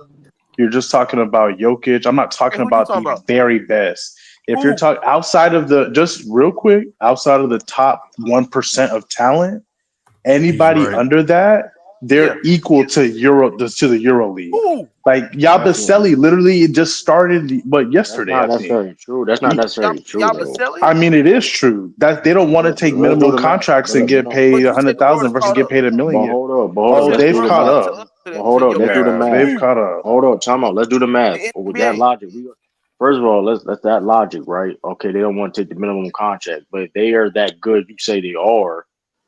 Yeah, they're not making max money though, but you can. And it's first of all, if you're a lot of EuroLeague players, if they're like that, they're good enough, they're making decent money. They're not going back to Europe, right? The only reason why they'll go back to Europe because they will get paid more. That's the only reason why. If there are, I mean, don't get it twisted. And don't get it twisted. The league has gotten better over the years. It's just, I mean, and to a point. It will be like that per se, right? I mean, as of right now, I mean, the talent that we see, if you look at this draft is coming up, right? Those are American. Those are American born. You know what I mean? Players, the Cooper Flag, the Ace Bailey. Not last year. I mean, Wemby not. Wemby born in France. No, but listen, I'm not saying. Listen, I get it. We can acknowledge that the world has gotten better. I'm just saying. But going back to Serbia was up like 20 points against arguably the best assembled team ever. No, bro, they only had what NBA? Listen. That's two players. They got 15 players on a team, bro. If you look at the Serbia team, and you look at the Serbia team, and you actually look at the stats and you look at the production, the people that was really producing were guys that play in the Euro League, play in the Russian League. I don't know their names specifically, but I watched the game. That proves my point. It doesn't prove your point. It literally doesn't prove your point at all. Just think. What? Hold on, y'all. Let Trude again get his take off, y'all. But here's the thing too. That I'm gonna bring it back to the topic though. Back there, the only reason why, the reason why the games was close because of those teams. Like they literally work out with each other like in the summertime. It wasn't close. They were up by 20. No, you're missing a point. They have more continuity when they come to their team basketball. When it comes to Team USA, they literally just throw the best talent and just like have 2 weeks of training camp and then play in FIBA in the Olympics. Like when it comes to these teams you see in the Olympics and the international play, they literally are together like every summer. They have so that's a whole other conversation topic. But going back to the topic though. About this league, I find it very interesting. I'm not surprised because you notice. I don't know if Saudis are involved with this. Lamont, the Saudi yep, they said they are. So that be involved. Dubai's involved. So basically, if y'all notice these high rich investors, right? They've been starting leagues like soccer leagues, and if I'm not mistaken, they bought the PGA not so long ago. So this is not surprising. Basketball is a big market. They see it. They have the money. And listen, I look at it like this. The NBA gonna have some competition because listen, they have money and money talks. And these guys, you know what I mean, says, hey, I'm sick and tired of NBA, or they want you to play for more money, whatever case it may be. This is very interesting. In my opinion, man, I gotta be the bad guy. I think it's just a big waste of money. I think it's a big waste of money. I gotta be the bad guy. No. But here's the thing: I don't think it'd be a waste of money because you see, if you notice, like around the world, like these guys and these investors, if these, let's say these, like I said, if they turns out and they do what they want to do, whatever, right? Maverick Carter and them, and like, hey, the guy's a free agent, you know what I mean? Like it happened. Matter of fact, it happened in the ABA. Let's not forget hold on. You had guys that were going between ABA and NBA all the time. That was racial though. It was all black. It was all niggas in the NBA and all white people. No, it was all the white people too. Like you had Rick Barry going back and forth. It was the point is not about the point is though. That was racial. Today it's more open, and the NBA is a global, international conglomerate. It's the best league in the world. Right, but you're missing a point, bro. They literally, bro. You do realize they have a lot of these investors have a lot of money. I don't think you realize. That's cool, but I'm saying it's gonna be you're not listening. You're not listening. They literally, these same type of investors, these same people that all this money, they literally have got guys from soccer from different You leagues need the and pay names to guys. make the profit money, That's bro. the That's why the point. big three failed. Like the big three Listen, was a good concept because they no, had the name. with all due respect, though, Yeah, Ice Cube is ain't none of he don't got the money these guys are we talking about, bro. but he could have had that. Say he had the best No, he product. He had didn't. the best He could have idea. No, had no, But they had no, sponsorships the, no. like You he make got Maverick former Carter just NBA did. players who already had a name. listen. You If already If had Maverick former NBA Carter players that get had a a name. sponsorship, Yeah, all I'm but the saying, You got to problem, think hold that on, brings y'all. money. Hold on, y'all. 1 second. I think the problem with Ice Cube's league is when it first came out because it was so fresh and new a concept and idea, everybody was on And they had board. the names. They had Allen Iverson. They brought in They Gilbert did, Nick they Nell. did. But what happened was because this is something Gil even came on the podcast a while ago and talked about it. Like when you don't have bona fide investors, you don't have the Yeah, infrastructure. If you don't have your ducks in order, the business side gonna fall apart. You're gonna start yeah. losing people. And so again, Gil talked about it because Gil told him. I mean, Gil he came on the show and told us about how I even clipped it and put it as an individual video. He talked about how the business that they doing that on the back end is just trash. Yeah. And Ice it really is not even Ice Cube's league. People say it's Ice Cube's league. It's really not his league. They just using him as the face to So sell I it got a question. Are you or asking try to us? sell it, but it's really not getting no viewership like that. Yeah, are you asking us? Is it cool to see another league, or is the NBA gonna have actual competition with another league? I I think it's mean, both. I think it's it's both. What's the Right? both. That's a question? good I mean, question. it can be, but the only way you're gonna make a league competitive is with money. And the fact that they're trying to put together a pool of $5 billion just to start. I mean, you're headed in the right direction, but I still don't even think the $5 billion is enough. Well, let me ask Right? you one question. They If need they like start with 20 Money 16, billion or off of something one no, with like player. that. 16 to do though, Lamont with And 16. the game Talking has to about be like, and the game has to be globalized if you really want the best Yeah. talent. Because I gotta the tell y'all. NBA, they've drafted so many young players. To me, it's kind of like, okay, outside of the top talent, NBA they kind of I'm not gonna say they suck, but it's like What? you got a whole bunch of 19-year-olds, 22-year-olds on the bench, and then you got like a Luca or a Man, James Harden or something like that. And there man, really isn't that mid-tier y'all being talent too that nice, makes the man. Who you overall talking about? Y'all product. being You too know what I'm here. nice, saying? man. Man, I Y'all think you're being missing a point. I think y'all hold missing a on. Hold on, point, let me though. hear from her. My Go fault. ahead, Cook My her. fault. My fault. Y'all being too damn nice, man. Cause at the end of the day, this something y'all sleeping on. This type of news coming out. You don't think that Adam Silver and them pissed off right now? You don't think that the NBA Absolutely. want to take action on some shit right now? You don't think the NBA want to put some shit in LeBron face, make things difficult for him, push it out the NBA?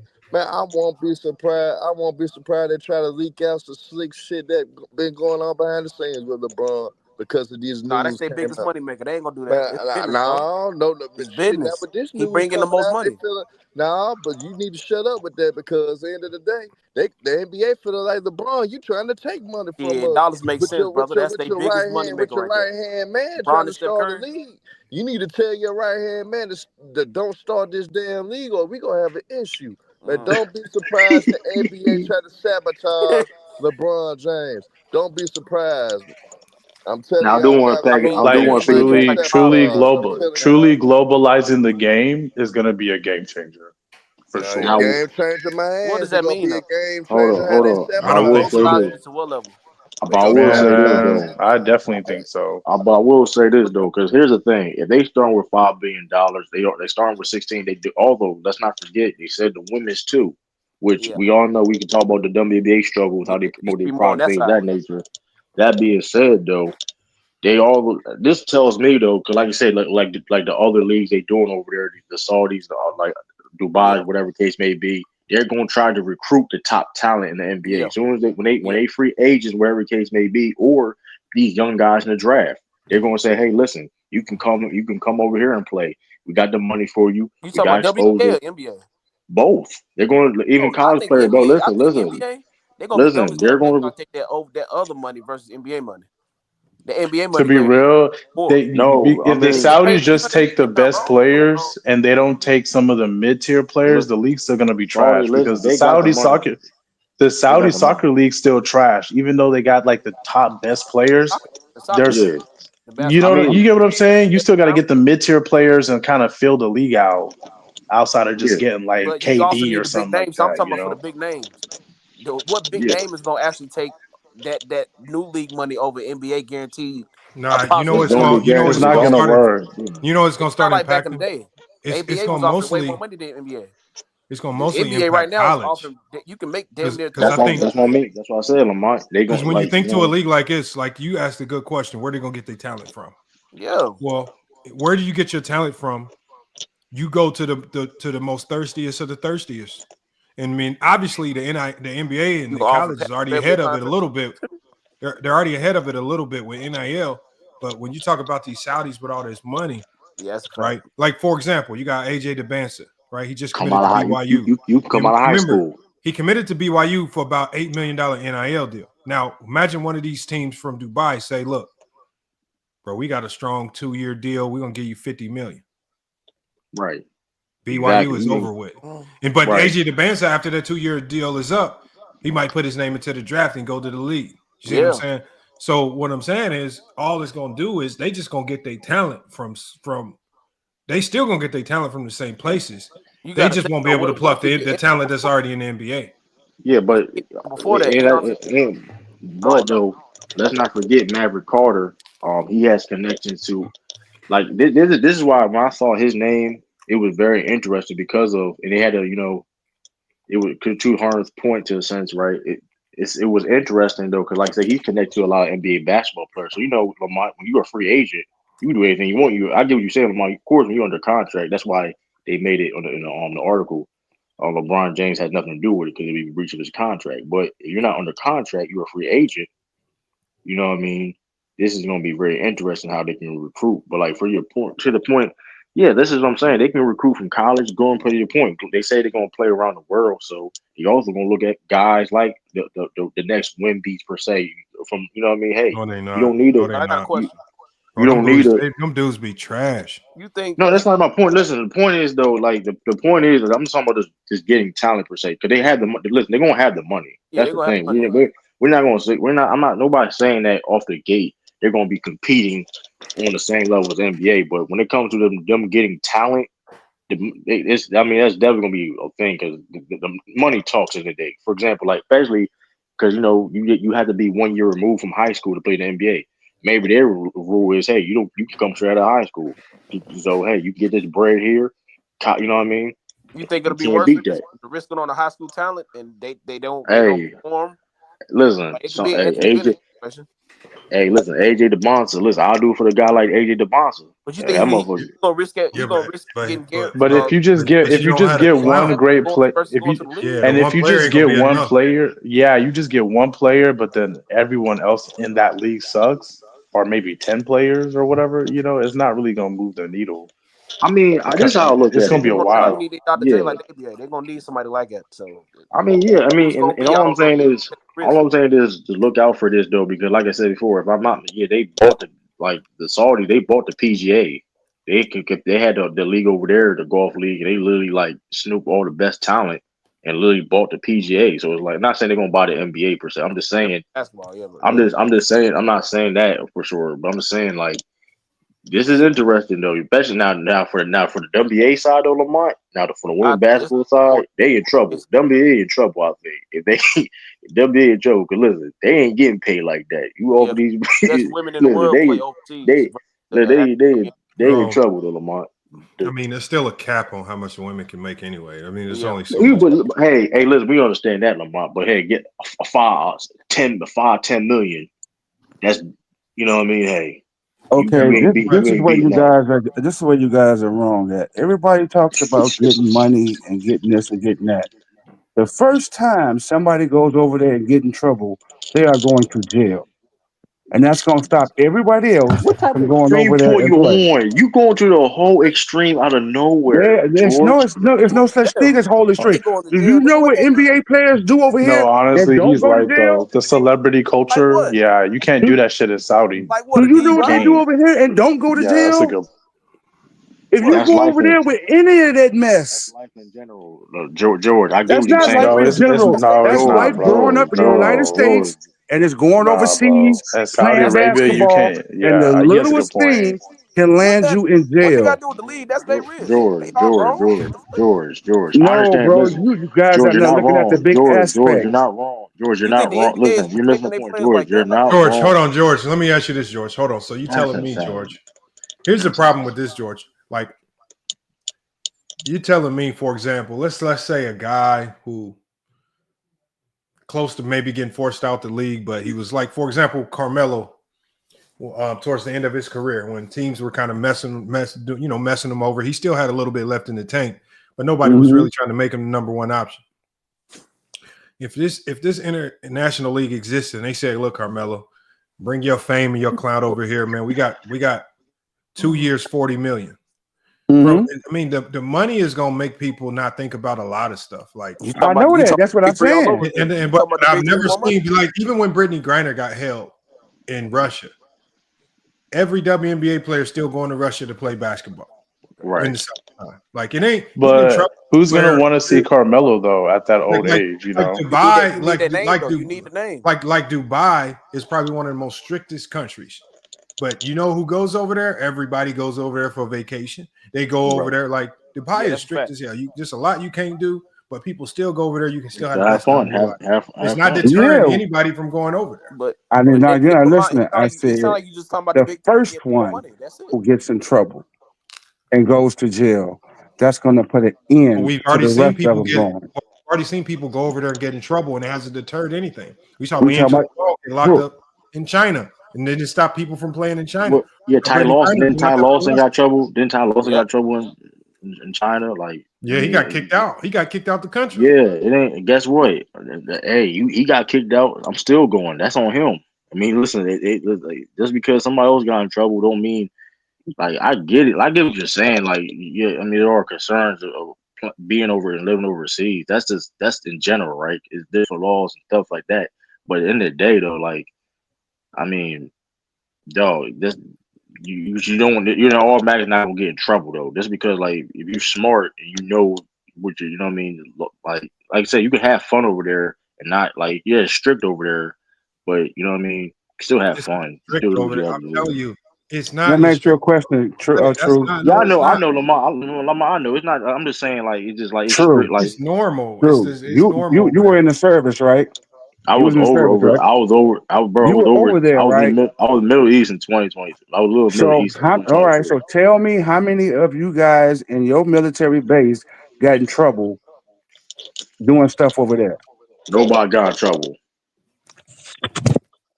Nobody got in trouble when we was out and about in the city with the people. Nobody got in trouble, bro. What country were you in? Were you in Bahrain?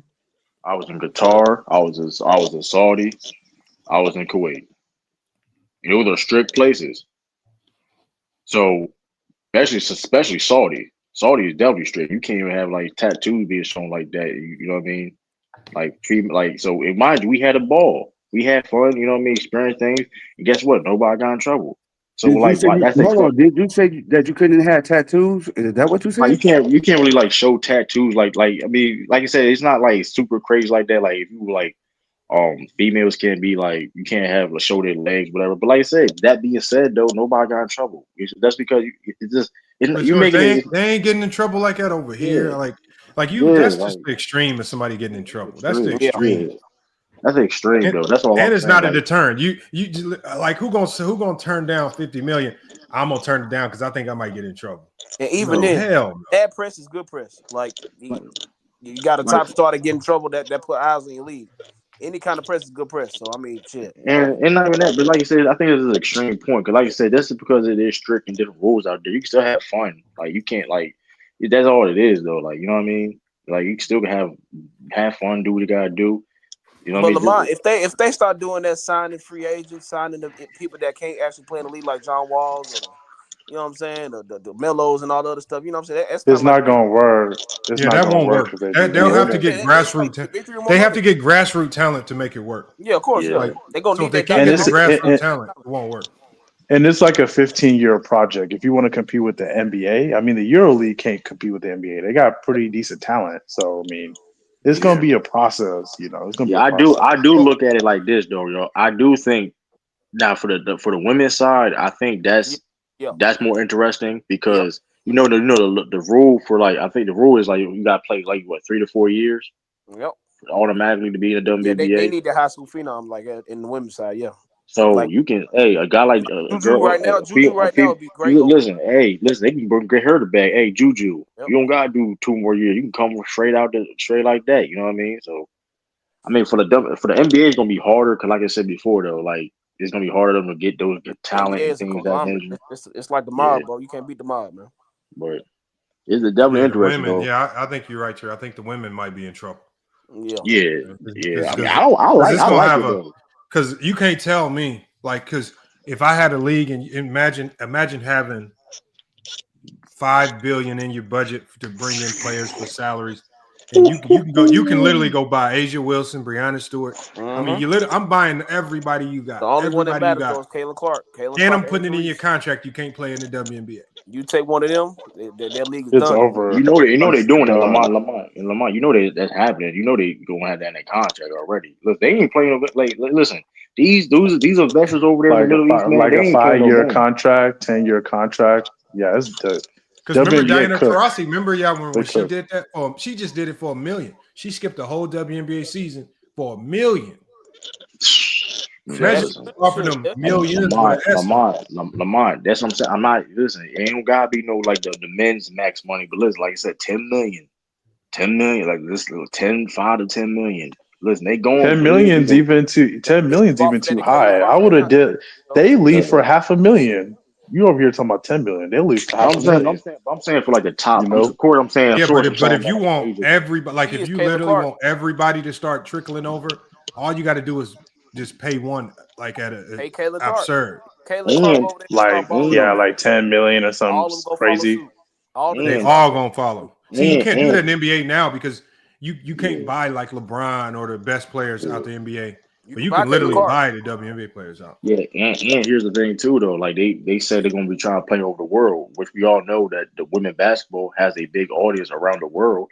So viewership and things of that nature, they can make their money back. I feel though, especially like so you get like an Asia Wilson, you get these like I said, Juju Watkins. Hey, listen, hey, Juju Watkins. Hey, you don't gotta play 2 more years in college. You can come straight out of college, and you know what I mean. Cause listen, we all know Juju could play in the WA right now. Like Juju's cold. You know what I mean? You know what the one thing I'm thinking about though is the time difference though. Because I know if I want to watch like Premiership like soccer in the UK, you got to wake up early in the morning for that. So you think people gonna wake up? People gonna wake up like 7 o'clock, 8 o'clock. But the International League is not gonna be dependent on U.S. viewership. The International League, they're gonna be the UK viewership, Australian, China. They don't give a damn about the U.S. viewership. Yeah, that's smart. Yeah, I can watch that shit on the playback. That's what they're gonna say. You better watch the replay. And which they're going, that's going. They're gonna probably plan on doing. Cause like I said, the women basketball have a big audience around the world. So like, listen, they're gonna get viewership, and the WNBA in trouble though. That's what I know for. That's exactly in trouble is the WNBA. Cause like I think the NBA's in trouble too if they don't do something to get that. Because you can't just rely on America. You can't just rely on America. They global though. No, you can't. They global. Well, American viewership is not global like that. What you mean? The best players in the world play in the NBA. You know no, why you don't. You don't understand. It's not global like that because the reason why I think you're wrong is because we home grow all our talent. Yeah. The world, like a lot of the world, like for example, like if it wasn't for South Sudan and some of these African countries, the French team wouldn't be shit. They just get so many refugees from France and stuff. Yeah.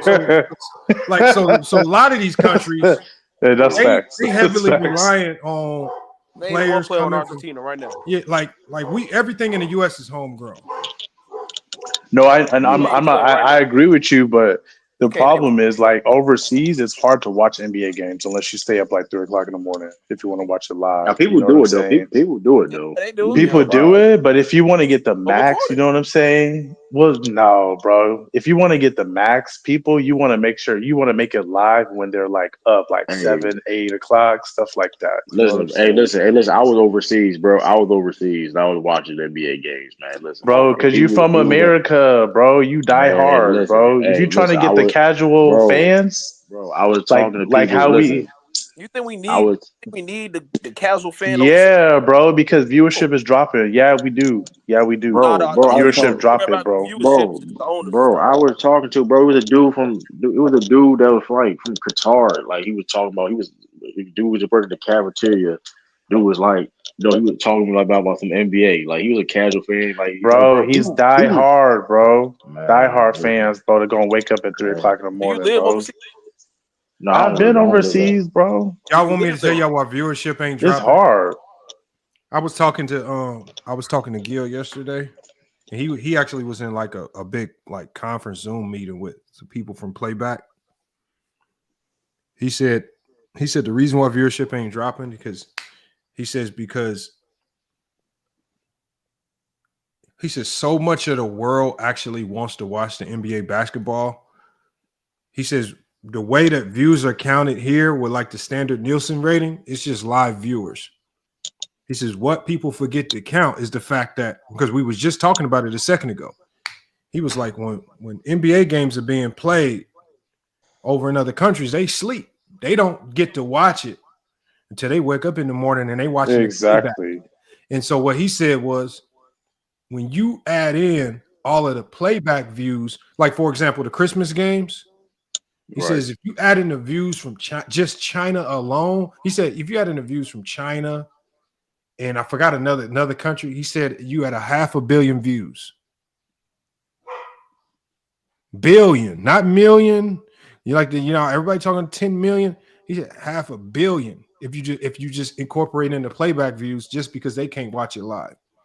And so when people say the viewership is down, that's why I say it's just people thirsty to say that there's something wrong with today's league because they just want to be thirsty and hate on the players today.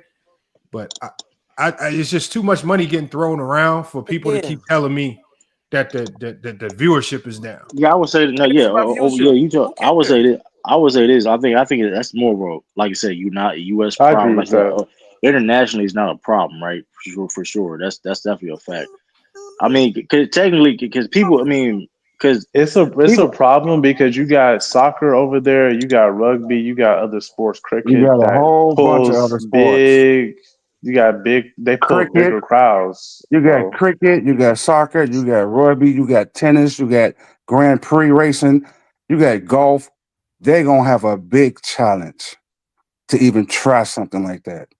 Who cares? Fuck them. I mean, if they watch it, I mean, it'll grow so much compared from the 90s.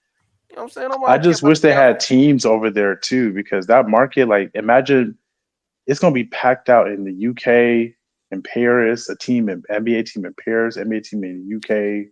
I don't know, all the big cities over there, so at least they go get some of the live viewership and more revenue.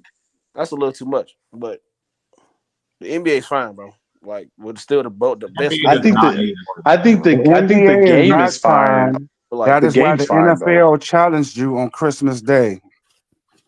Can you stop lying, please? That's why the NFL challenged to see what they could do on Christmas Day.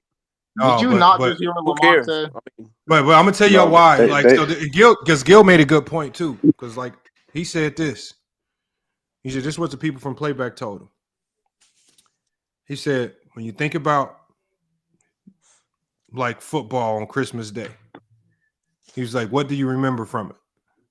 You know, and he remember, he's asking me, because remember, I'm the casual fan.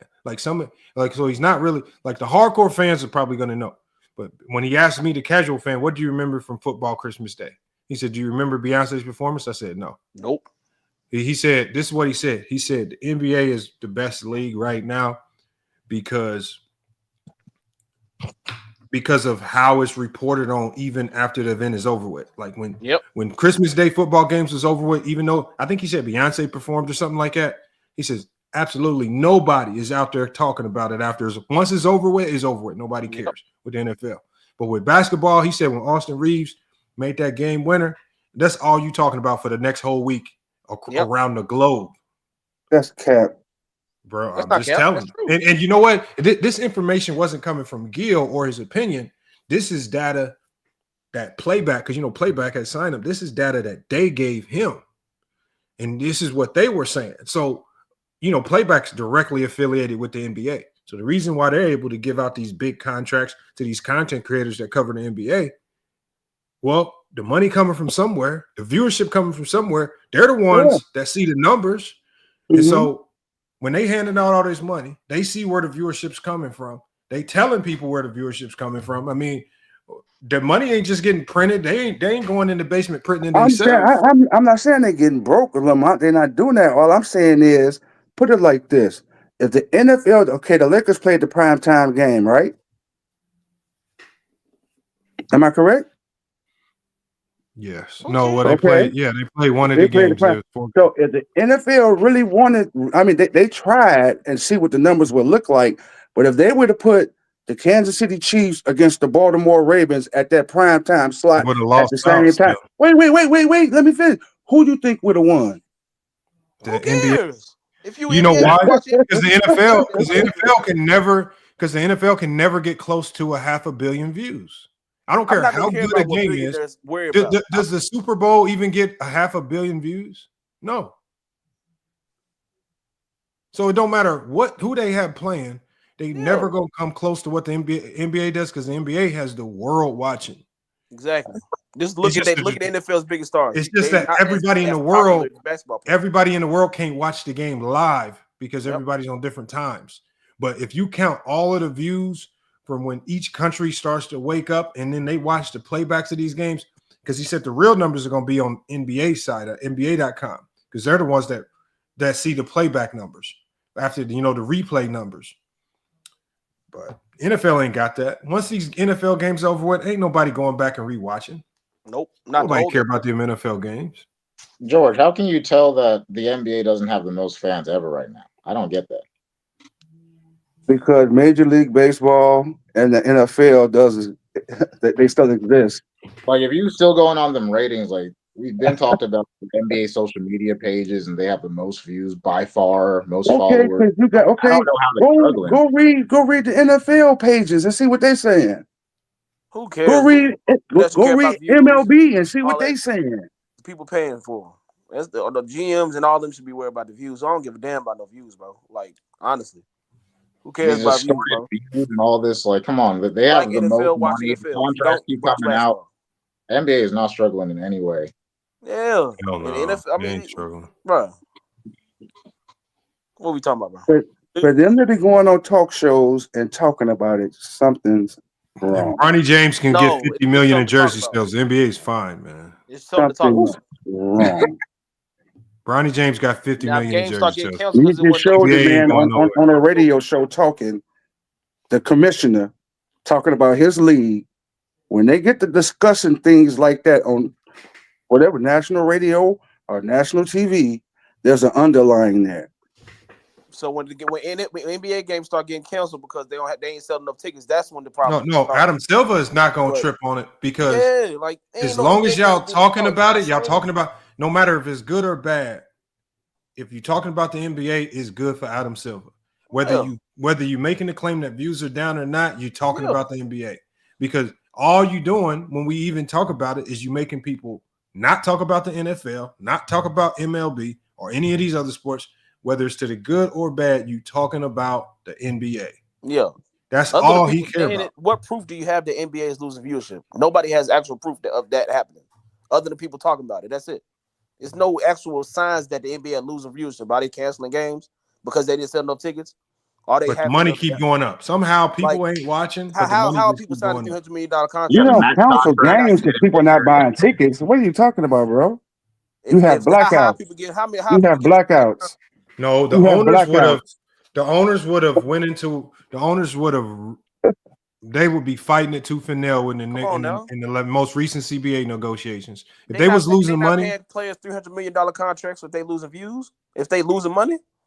Come on, bro. You just said because they're not selling tickets. Tickets has nothing to do with it. Worry about what billionaires got in their pocket. Come on, bro. Tickets, viewership, fans, all of it. And since y'all can't stop hating on teams and players, like I'm not hating on nobody. I just want you guys to realize that the other leagues out there are starting to challenge the NBA. No, they ain't no league. Christmas Day is Christmas Day. Christmas Day is it? I bet you watch some NFL games on Christmas Day. No, I didn't. I watched all It NBA. don't matter, bro. It don't matter what you think. It don't matter, bro. He said, "Hold on, what happened to Quincy Olivari? He got cut." Hold on. Was he? See, this is the problem, Mingle Jester. I was telling Ticket TV this yesterday. I said, y'all be pretending like y'all following Quincy Olivari so close. Y'all like, because Ticket did a whole stream. He said the Lakers did Quincy Olivari wrong because they cut him. I said, if you actually follow Quincy Olivari, you would know exactly why this man got cut. You want me to tell y'all why he got cut? Yeah, tell us. Since none of these fake Olivari fans know, I'm going to tell you why. This dumbass, right? You just signed a 2-way contract with the Lakers. 4 games into the G League. What does this dumbass go do? This fool goes with another NBA player to Hawaii, gets in a motorcycle accident, fucks his ankle up, goes to the hospital to get it all treated. Don't tell nobody. Come back hurt, injured. Now the team trying to figure out how he hurt his ankle, right? They don't find out till weeks later that he got into some accident in Hawaii with some other NBA player from the Pelicans where he screwed up his whole ankle. Now he got to sit games because he was averaging 17 a game. So now his dumb ass got to sit games. So first, you're not supposed to even be riding motorcycles. It's in your contract. You take your ass to Hawaii. You get in a motorcycle accident. You don't tell the team. You come back hurt. Now you're missing games. And then even when you come back from the ankle injury, you still can't get right because it keeps nagging you. Who you think going to be the first one to go when it's time to bring somebody new in? The dumb nigga. The dumb motherfucker that lied of you, man, get your ass up out of here. Bro, they be acting like on at least on 2-way contracts. But what surprises me is that they will all pretend that they've been following him. I heard people on Ticket saying, yeah, he got good work ethic. I say y'all know all this about Quincy Olivari, but y'all don't know he was injured. You don't know he went to Hawaii, screwed up his ankle. It was a big ordeal. Y'all don't know because it ain't a whole bunch of media and cameras running around following him to tell you what happened. But they was out there pretending again, just faking the funk like the Lakers did something wrong, like they needed another center, so they cut his ass. They cut an injured player to bring in a healthy player. That's what happens when you in the G League. That's what's going when they go overseas. They're gonna do dumb, stupid, blank. Hey, what you think of that Nick Richards trade? Who did he get traded to? He got traded to the Suns for Kogi. Oh, so Kogi on the Hornets and Nick. That means Nurkic on his way out. That's all that means. Hey, who gonna want him? I don't want him. Hold on, let me let Get Bees get his take. No, I just read the header. What's this fight? What's this, Bron trying to start a league? Oh yeah. It's not. It was obviously it's connected to LeBron because Maverick Carter is an advisor for it, but basically, Maverick Carter is a part of a group of investors seeking to raise $5 billion to form an international basketball league. It says that will serve as a rival to the NBA. And that's what sources told ESPN. Oh, and so it says the group includes multiple private equity funds. Most of them are from Saudi Arabia and Dubai. It says it's looking to form a league consisting of 6 men's teams and 6 women's teams playing games around the world. And they said they want to kind of do it. And I didn't understand this part because I don't know Formula One, but they said they wanted to set it up similar to how Formula One has their season set up. Oh, but I just don't know how Formula One has things set up. Oh, okay. All right, that's what I was wanting to know. Hey, I think the league is losing viewership. Mm-hmm. And I think it's got to do with more than just the play, right? Mm-hmm. I think it's more politics. There's like a pushback to wokeness in this country now, and the league and everybody who embraced this wokeness, if they don't adjust, they gonna go broke. That's what I think is happening. Mm-hmm. Look at Bud Light. They had to get right real quick. Yeah, and so I think I think it's just gonna get worse. If you look, you see Walmart, you see Facebook, you see all these major companies. They're getting rid of the woke. They're getting rid of the DEI. It's happening all over America right now, right? So I think that plays a small part of it, because I think the social justice stuff, I don't think it went too far, but I think when they mixed it into the LGBT, they mixed it in as one bag, right? That's just my opinion, though. No, I believe there's a but I feel like the NBA over the last couple of years, they've done a good job of distancing themselves from that talking point. They have. They've been trying to pull back from it, right? But just people don't forget, LeBron James is going to be forever tied. LeBron James is tied to it. Steve Kerr's tied to it. Popovich is tied to it. They got a lot of coaches tied to it. A lot of people tied to it. Yeah, LeBron will never be able to get out of it. So I got a question for you. If Maverick Carter and them are able to start a league that rivals the NBA, which basically would be competition, do you think that eliminates LeBron having an opportunity to be an owner? Yeah, for sure. That's 1,000%. Sounds like a conflict of interest, honestly. Yeah, it would have to be, especially if LeBron has. But it did say in the article that LeBron James is not directly tied to it. It's just Maverick Carter. But I mean, I just feel like that's kind of hard to believe. Yeah. But so yeah, I feel like LeBron just. There's no way he goes after NBA ownership if he has something like this up his sleeve. But I think LeBron even knows that too.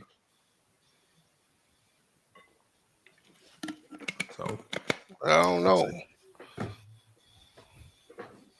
My biggest concern was just like with the impending expansion of the NBA, if they're gonna really bring back the Sonics and like make the team in Vegas, like part of this is just like having more high-level basketball available. I feel like that would also be a conflict of interest, trying to make your own. I think the NBA would be smart if instead of trying to put a team in Vegas or Washington or Seattle again, they need to do Mexico, and push for Mexico City. I mean, that's literally an entire country right there, right? I mean, just all viewership, all fan base right there. And I would try to push for something like that. Yeah, hey, why? You don't want me to have a team again? I mean, no, I'm saying if you're looking for max, like if you're trying to hit that max kickback, I think you got to push to win over an entire country instead of winning over an entire state. Like you'll win over a state, but if you get the whole country of Mexico, I'll take that. No, and it could be if it's Mexico, it could be bigger than Mexico. People from like Southern California, Arizona, Texas, they might Cowboys got that on lock. See, I think you're okay if you go there and have games there first, see how it goes. But I don't know if the players would want to live in Mexico City, man. You know what I'm saying? Yeah, but we said that about Canada. They don't want to live in Canada. They don't. They don't want to be there. Now, there's a lot of honeys there. You know what I'm saying? You have a good time, but they might need to come with some extra incentives to move them there. I don't know. I don't know what they'd be doing in Toronto, but that might help. Well, it's screwy because you got to pay taxes on both ends. Shit, that's crazy. Yeah, you still owe your taxes here. Infamous said that's a lie. Infamous said that's a lie. What's a lie? Because he's from Canada. Hey, yeah, he is. Every time I went across that stinking border, I have to. They charge you tax just like you live there. Now you can stop at the border and get a refund, but I think they put an end to that. Man, whatever he talking about. You pay tax just like you a citizen there. You know, when I went out there, I don't remember not paying tax. Right. I know that much. Now, you used to could stop at the border and get your tax back.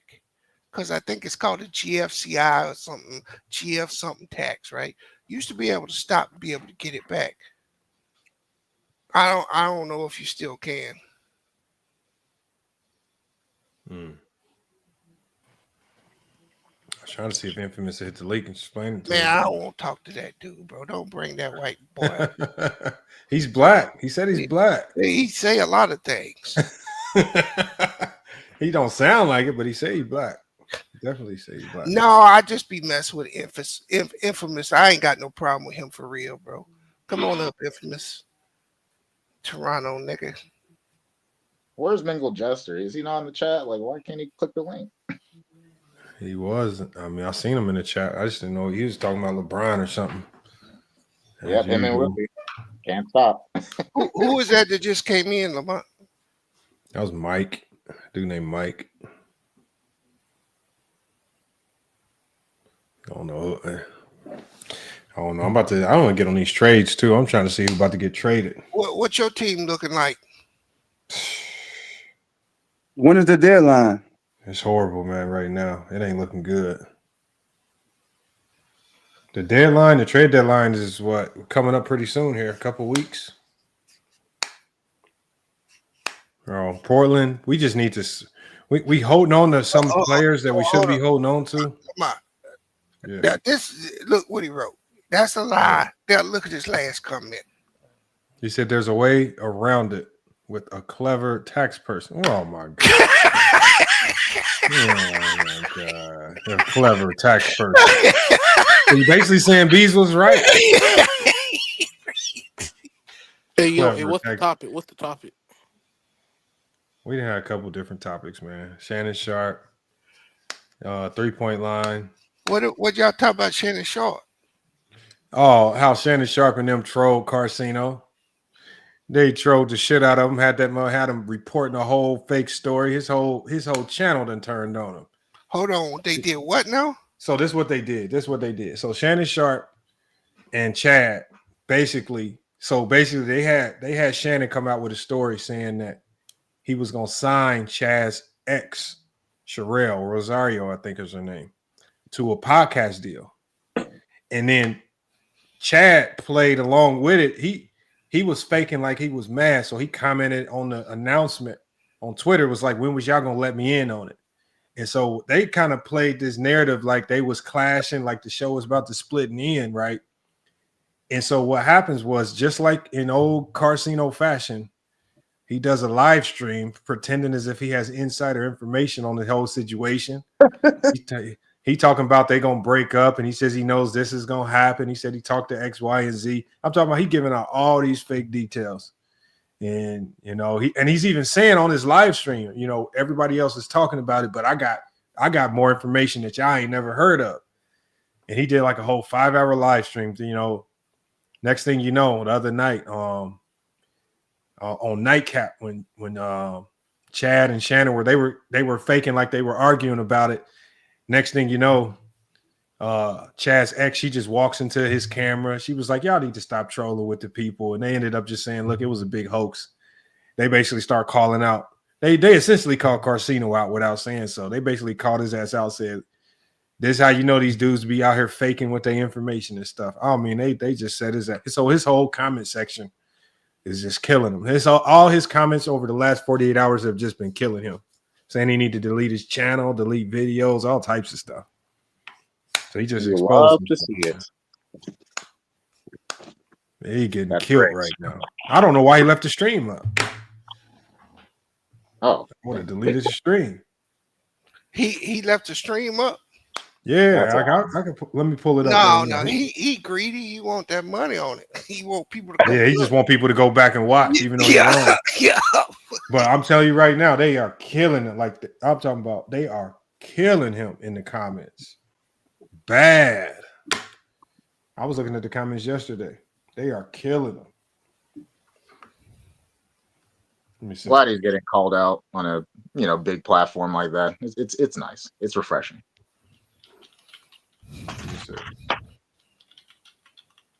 Live stream. Let me see what the most recent comments were.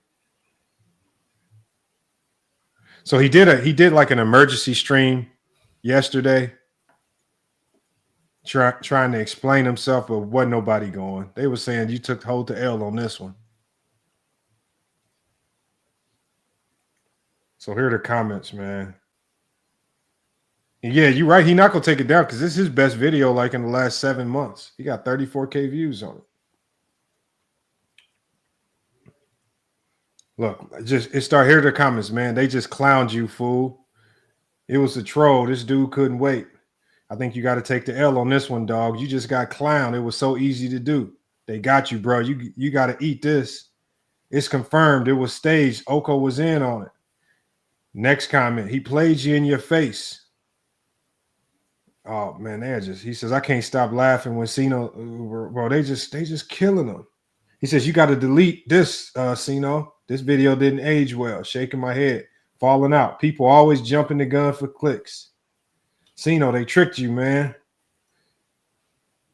He said y'all be so quick to make these videos, don't be knowing what's going on. He says can't take relationship advice from a guy with no woman. He says, "Oh, Shay and Chad got you putting out fake content." Bro, his whole comment section is just filled like this, man. He getting roasted. But all he got to do is stop pretending like he know everybody.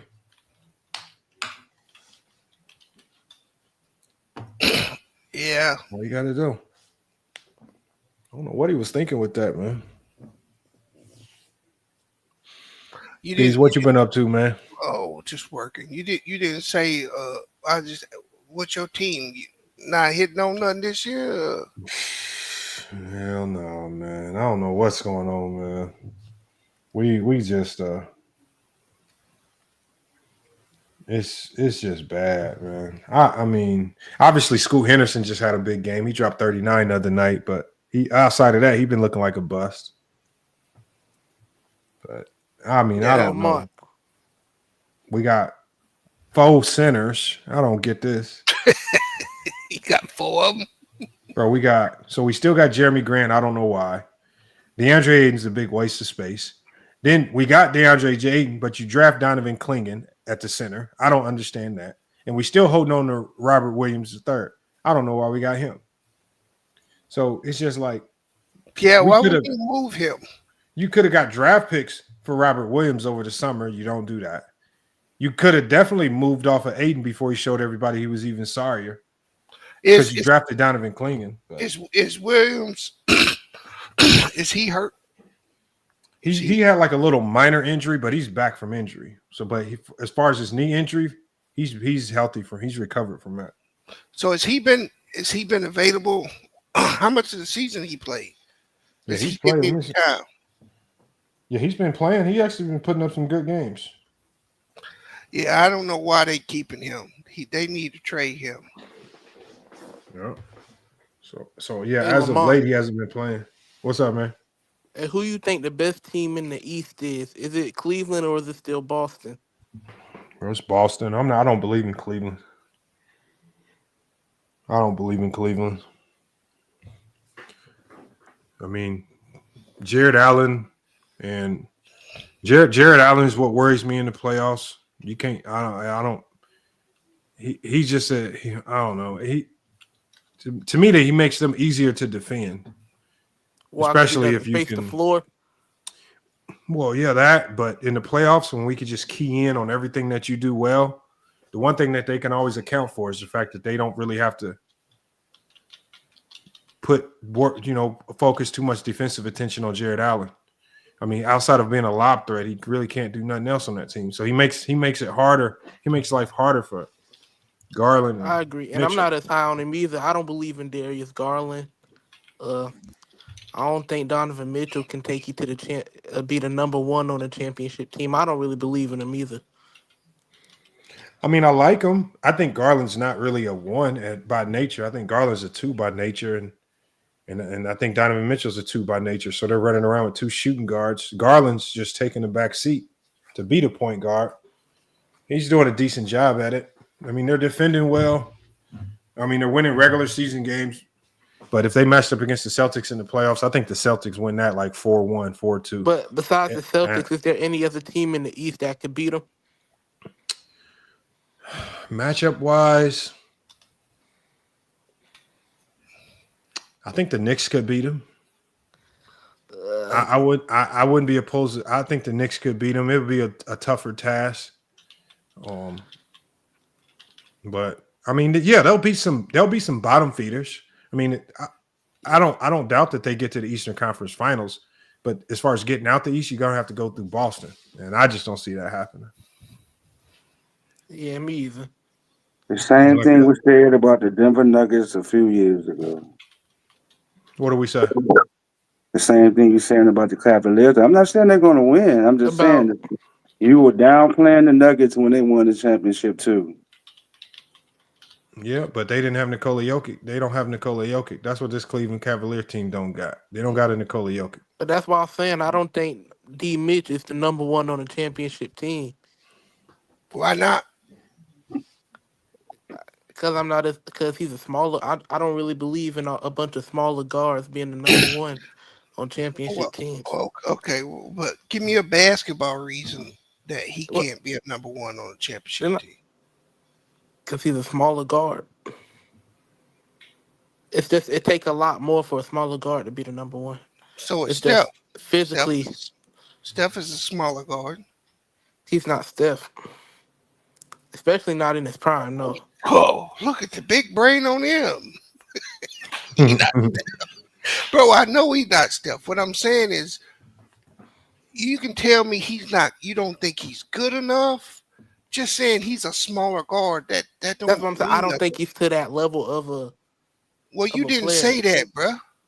I'm asking. That's what I mean.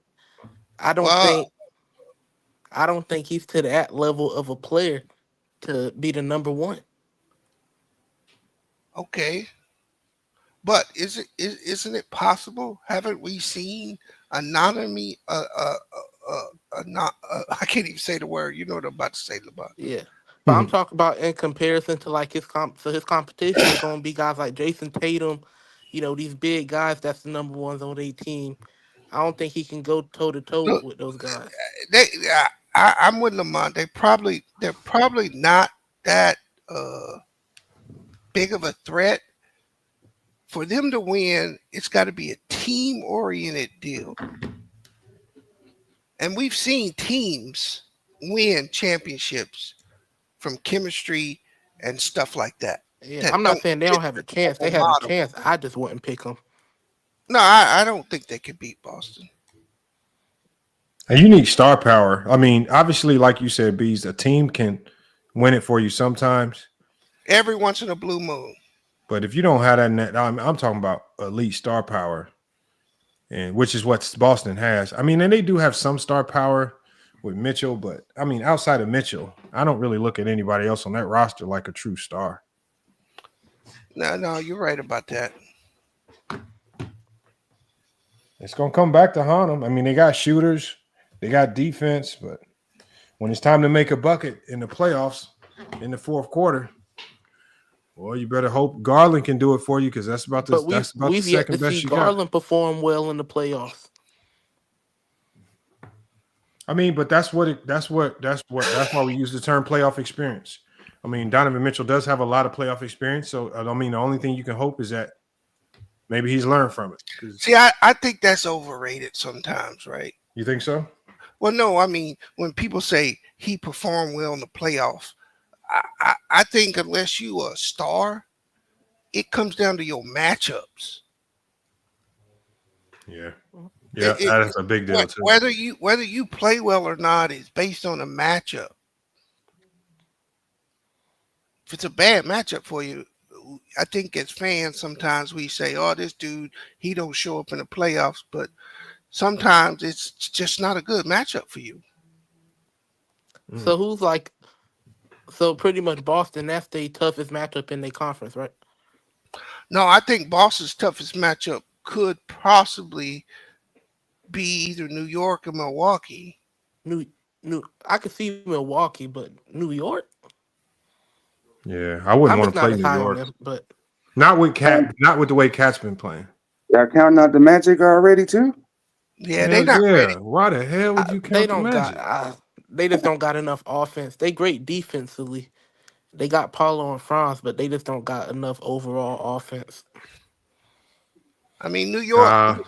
The one thing about New York, they gonna get after you, man.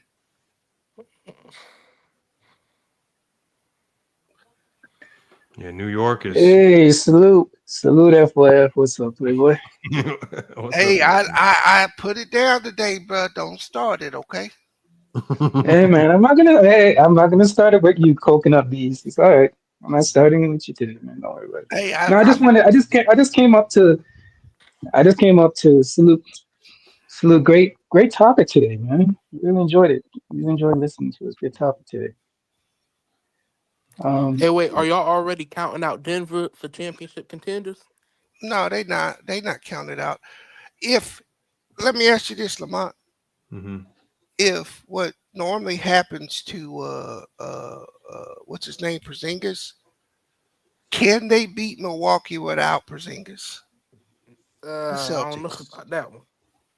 Hold on, can they beat Milwaukee? I think without Porzingis, it equalizes it. It right. neutralizes like their overall power, but because I think if Middleton's healthy and you got Dame and Giannis, I think that's a solid enough trio with their role players to go head to head with what the Celtics have.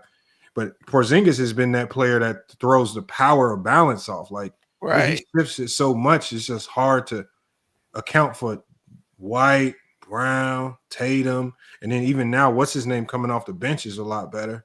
The white dude. Pritchard is now looking like 6th man of the year. They tough, man. And then you still you can't forget about Drew Holiday because he's another guy. He's quiet, but he can mess around and drop 30. And he might in a playoff game, if you let him get loose. So you got White can drop 30, Pritchard can get to 25, Holiday can drop 30, Tatum and Brown both can drop 30. And then with Porzingis in there, who makes you already he's gonna bring a ton of defense and he can drop 30. Yeah, I don't see Milwaukee beating them, but if Porzingis about gets 150 points, ain't it? I'm saying when I say you can drop 30, it's just the fact that you're a 30-point threat. That when you have all those threats on the court, boy, it keeps everybody super honest. So generally, when you want to shade more help somewhere, you got to think twice. When you know you got a guy that can catch fire at any time, and you have a hell of a hard time guarding him if he catches fire. So. Yeah, go ahead. Yeah, no, I was just going to say the thing about Boston that I like is that they got in their starting lineup, they got players. Their starting lineup, everybody can play both sides of the ball, and I think that's very key.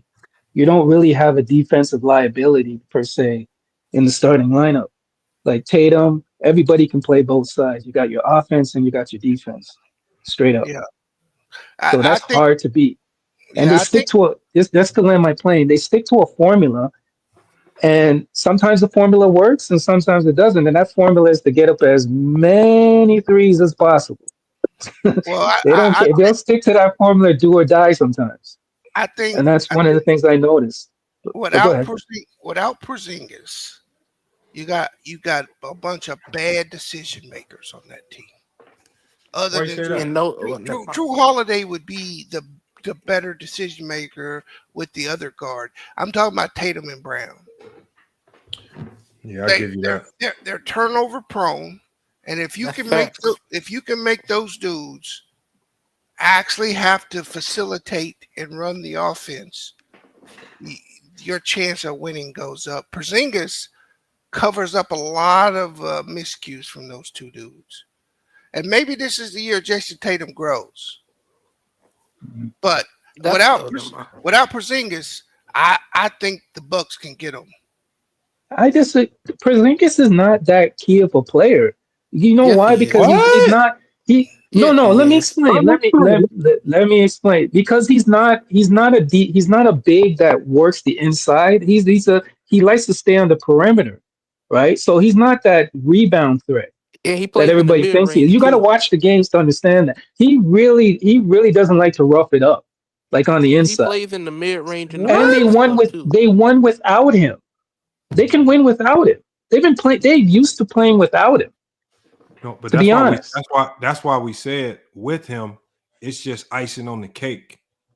Defensively, he's a monster. And then when you say he's not, bro, He's the best paint he's presence far defense. more physical than Horford. He's a physical player. Just because he plays from the outside in, he is not soft by any means. He will. no, He will I'm attack not the saying he's basket. soft. I'm not going to go that route. I don't like He's calling a people good rim soft. protector. But I'm just saying, He's a great rim he protector. does. He really likes to stay on the outside. I just That's noticed that offense, about but he he. plays in the mid range Yeah, too, in but the he only post. stays on the outside bed by the design of their offense. When you're running five Right, out, you have right. no choice but to go five out. But when you talk about when it's time for him to go on the inside, when it's time for him to score, bro, I mean, he's not just out there settling for He's a threes. finesse. He's a finesse big. He is not a finesse big. All right. I wouldn't call him finesse. Now, that's just me personally. Yeah, to me, he comes off as a finesse big. Wait, so you really don't think Porzingis plays in the mid range? You just think he just plays all on the perimeter the whole game? No, I don't. No, here's the thing. I do think he has the talent to play down low, but I think I don't. To me, when I watch him play, I'm just from my observation. This is my personal observation. He has a tendency to just stay out. You know what I mean? He's comfortable. If he has to get down there, he'll get down there.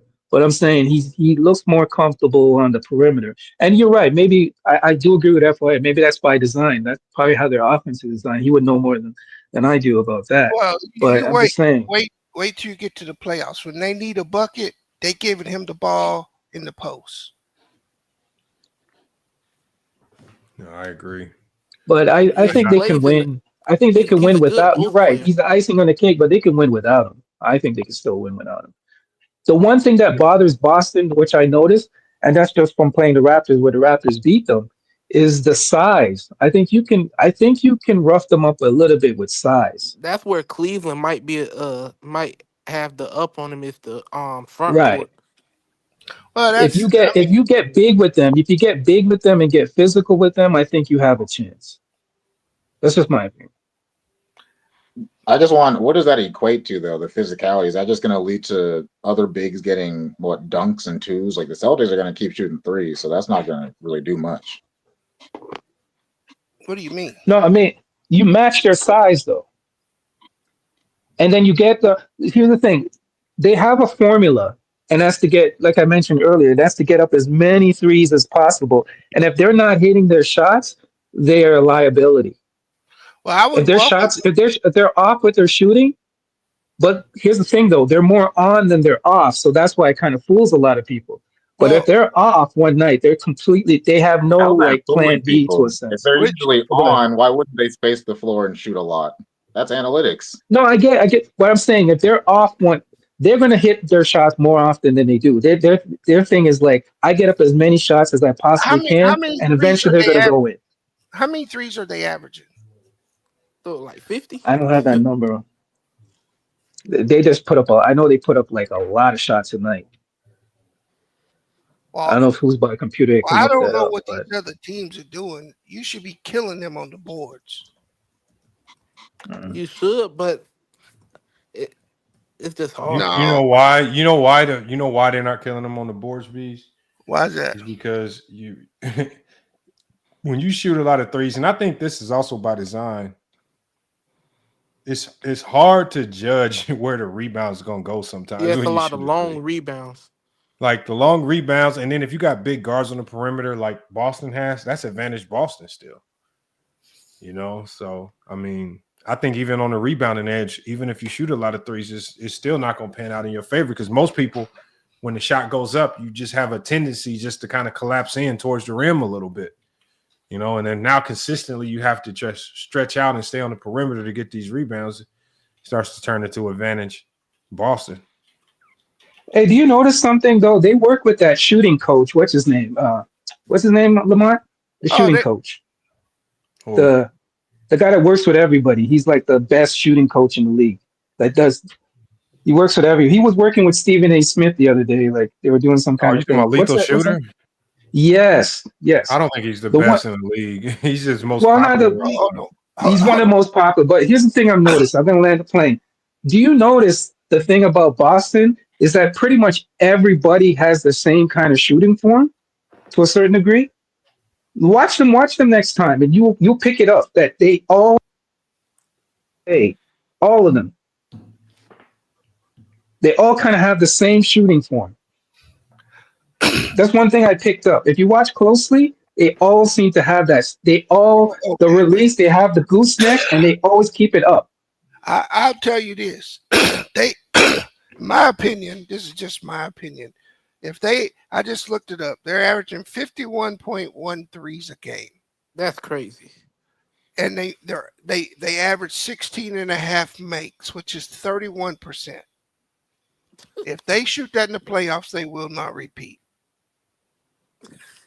53s is crazy. I actually thought it was higher than that. To be honest with you. But I think I thought it was close OKC to is the 60. best matchup for See, Boston. I just don't understand how taking that many threes can benefit you over the long run, because you're going to lose. You're losing at the free throw line. You should You're not be getting to the rim. Right. You should be losing in the rebounding also. You should be behind there. So I could see if you're shooting 37, 38, 40%, but you're shooting 31%. It's the analytics, man. It's the analytics. But Today's 31%, analytics. what kind of analytics? Like 31%. That's trash. Their objective is we're going to get up as many as possible, and eventually we'll start hitting. And then you can't match it with your twos, because if you notice, if you come back with your twos, they start catching. One of them is going to catch on fire. I think the hope is that one of them or two of them or three of them is going to catch on fire. If you can just get two on fire, you're good. If you get three, that's a sounds bonus. great when you make You see the what I'm threes, saying? but they only shooting 31%. So you just They're answered not the making question. them. That's the analytics. They will eventually start hitting their shots. Yeah. But what y'all not incorporating is that when you defend at the level that they defend, you got more wiggle room on offense. You got more wiggle room on offense with mistakes. So you can miss even when the Celtics miss a bunch of threes, they're generally always still in the game because they defend at a high level. So all the shots that you think are easy for you normally, they're gonna make you inefficient. And so that's just the equalizer. If they're making shots, they're just gonna. This is why they had them 50-point blowouts the last couple of years, because if they're gonna defend, if they're making shots at a high level, they're just gonna blow you out the gym. If they're missing them, okay, it's gonna be a little closer than normal. We just gonna have to grind it out. But their defense is what's keeping them in games. I think people just getting enamored with the volume of threes, but it's their defense, and that's what Adam Silver was talking about in that video. He was like, we get so caught up in the threes that we forget that some of these teams are playing some elite level defense to afford them the ability to even be able to shoot them threes. I noticed he said that, and then, nobody picked up on that. Yeah. But nobody talks it. Like, nobody's going to ever give them credit. Like, we talk about the Boston Celtics. Everybody keeps talking about the threes per game. It's like, bro, because I even tell my team, look, man, I'm not really saying much to them on the offensive end. Miss a shot. It's always about the defense. We're going to find a way to score points, but I don't know how. We're going to get to 80 points. But if we ain't getting stops, man, it's going to be. But you know what I noticed, Lamar? Like, you can't. A random team is shooting 53s a game. Like, you got to think about their personnel. Like, NBA teams know that anyone on that team can get hot. So even if they're missing, they still got to go out there and guard them. That keeps their floor spaced, makes driving easier if they choose to. That's just part of their offense. Right. But the one to touch on the topic that you were touching on earlier, what I do notice is though that with these people, everybody's going to complain about something.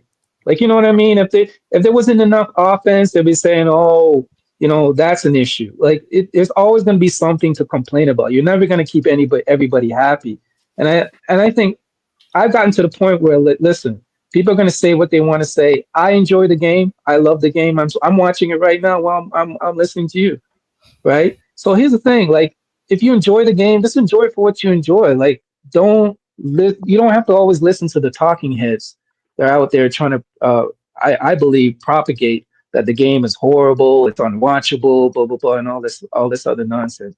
In my opinion, it's still watchable, man. It's still a great game. But I land my plane. Nah, it's easier to watch than them old games that people be hyping up. The offense can't spread like players holding the ball at the top of the key, holding it at the mid range. Like, bro, shoot the ball. The more skills allowed it to flow better. No, people gonna hate, like, especially, bro. I don't know what it is with these. This might be like the most hatin'est group of old heads we've ever seen. Because you can't make them happy, like, because I use, and I said this multiple. I said for the players that today that play like 90s players, the old heads say, what did they say? What were they all saying about Draymond Green? Oh, he can't shoot. Well, hold on. None of the 90s players could shoot, but y'all praising him for physicality, hard-nosed defense. Rodman, they appraised. Yeah, they appraised it. Yeah, but you got Draymond. I'm talking about, first they say they want the physicality back. As soon as Draymond kicked somebody in the nuts, things that they was praising in the 90s, but they all these old heads talking about suspending him. Every time Draymond Green do something, suspend him. He need to go. Like, hold on. I thought y'all was saying y'all want. That's what you gotta ask for. Yeah, exactly. It's just like, I said the same thing too. Yeah, they can't make them happy. They just gonna cry about something, and you just right now. I'm just at the point where you just gotta start ignoring them. Yep. Because there's really you just, because the more you pay attention to them or give them conversations, they gonna feel like what they say has value. So you just gotta kind of ignore it now. They just gonna say here's what I don't understand. Why would you denigrate your own product like that though? Like you're hurting your own product. You know what I'm saying? I don't hear that with any other sport. I don't hear NFL players or NFL commentators saying, "Oh man, NFL is so horrible today." Like, "Oh, it was way better back." I never hear that. When I watch an NFL game, you never hear them talk like that.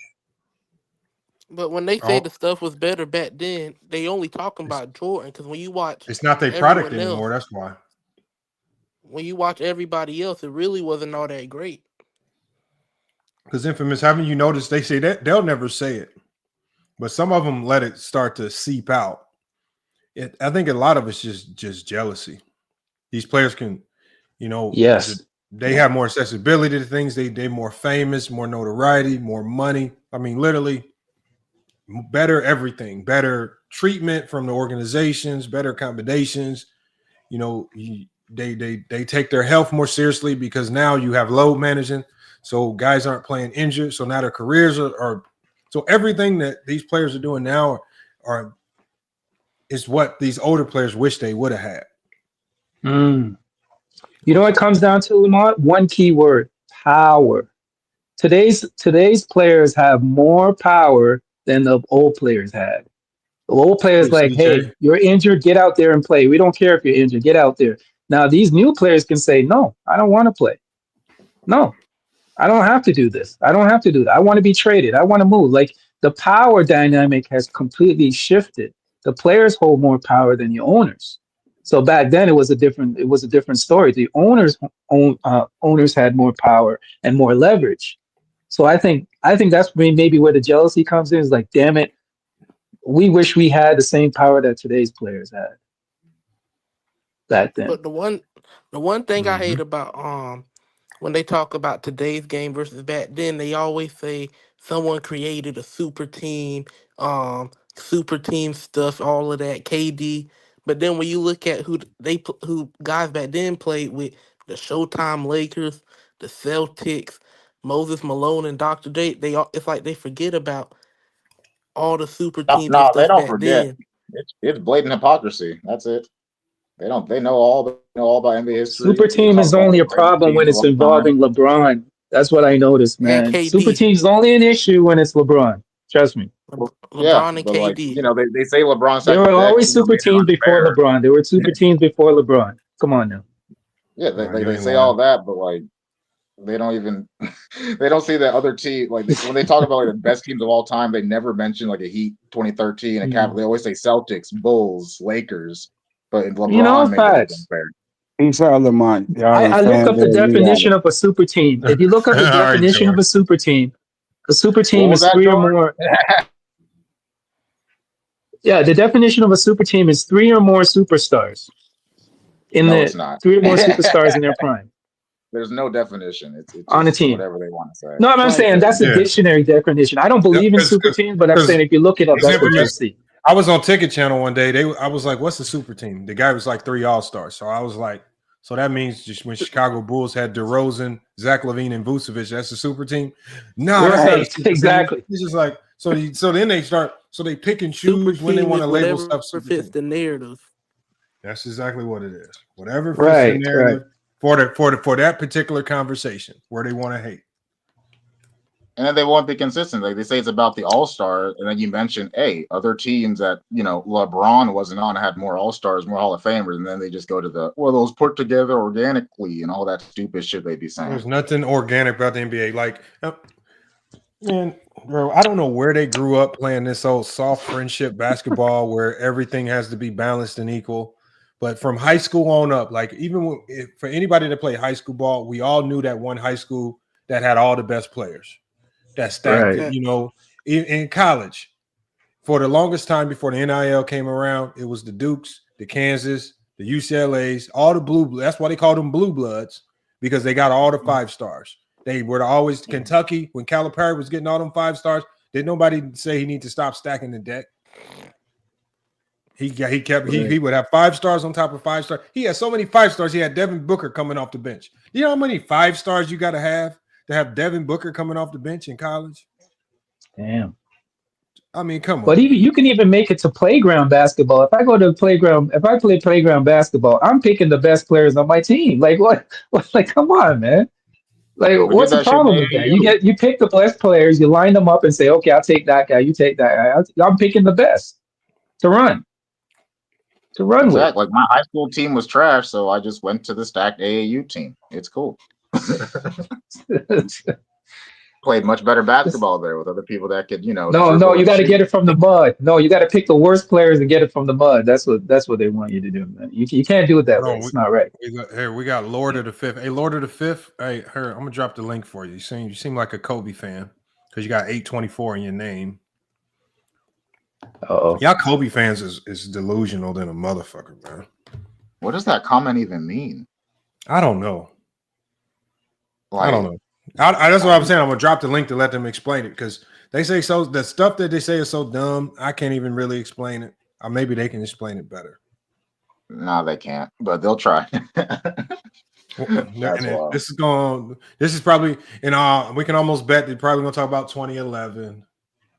All right, if they come up as a Kobe fan, that's tough. Yes. Right. That you know what that sounds like? That sounds like a narrative. Sounds like something they heard somewhere else and they're just repeating it.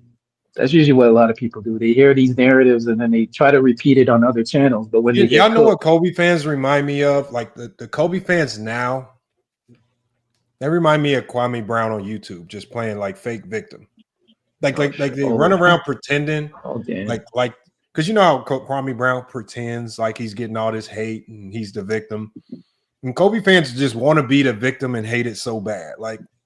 Nobody hates Kobe. Most people have him ranked in the top 10, right outside the top 10, probably a lot higher than he should be. Right? Nobody talks about his defensive teams, which even Phil Jackson said he got the majority of them based on reputation and not production. But they want to pretend that there's all this hate. What y'all talking about? The fake Kobe hate, the fake Kobe hate, like these Kobe Bryant fans, they pretend that Kobe is LeBron James with the hate, with the level of hate. Just because you don't got him number 1 all time, don't mean it's hate. No, they will say that. Like if you don't have Kobe in the top 3 all time, they think it's hate. No, you just gotta have him over LeBron. For most Kobe that fans, is true. Yeah, as long as you have him over LeBron, Mike, that's Kobe, true. Bron. Well, they really don't give it. If LeBron's 50th and Kobe's 1 or 2, that they're cool with that list. Makes sense. But they're all scared of Jordan. They will never put Kobe over Jordan. They'll put him high enough to where he's higher than Kareem and LeBron, but they will never put him over Jordan. So they're scared of Jordan. About, the lack of being able to break down the game. Like, and if you really came with an argument, you could easily make the argument Kobe's a better basketball player. It doesn't make he's greater or whatever, but they don't even understand the game to say that type of thing. But remember, the That is true. classic Kobe fan list is Mike, Kobe, Braun as the top three, and then a bunch of just BS for the rest of the list. Bro, when I went to a Kobe channel the other day and this fool said Kobe Bryant was a better defender than Scottie Pippen, and they said it, and the guy said the only thing Pippen did better than Kobe was pick and roll defense, which Pippen rarely defended the pick and roll because of the illegal defense. So Phil Jackson Right, they would put barely him ran off. it back then. Yeah, I don't get it, man. They don't watch basketball. It's obvious. But like, for example, they'd tell you that in 2001, in 2000, in Shaq's peak years, Kobe was the better player at 22 years old. It was so sad to see that many people agreeing with Gap Attack. Like the casual basketball world has gotten too toxic. Like it's really like just too much stupidity in terms of actually talking. For the game. example, I seen on TikTok people were saying Kobe has an argument to be the best defender of all time. Yeah, boy, check this out though. I'm gonna tell you, hey, I'm glad you pulled up. We got Real Takes, Fake Debates just pulled up, man. Who was this? Look, man, check this out. I'm so glad you pulled up, man, because I thought this said something else. Because I know you on TikTok, and I was talking about it earlier in the chat. Yeah, that's why I was showing you. I just got in the crib. Hey, y'all, I'm rarely on TikTok, and you know this, SB, right? Mm-hmm.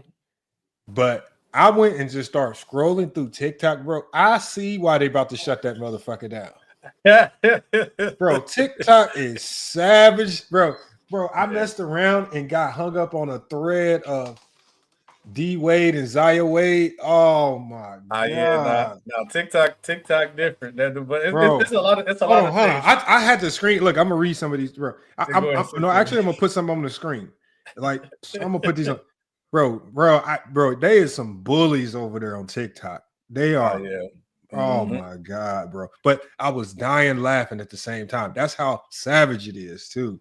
How you think I was going viral on TikTok the first time when I was doing a bad take book, bro? That people was go. I had to stop. It was getting irritated because people was like trying to sick me on people like a wild dog, bro. I was like, yeah, let me go ahead take a break, bro. Did you see what he said?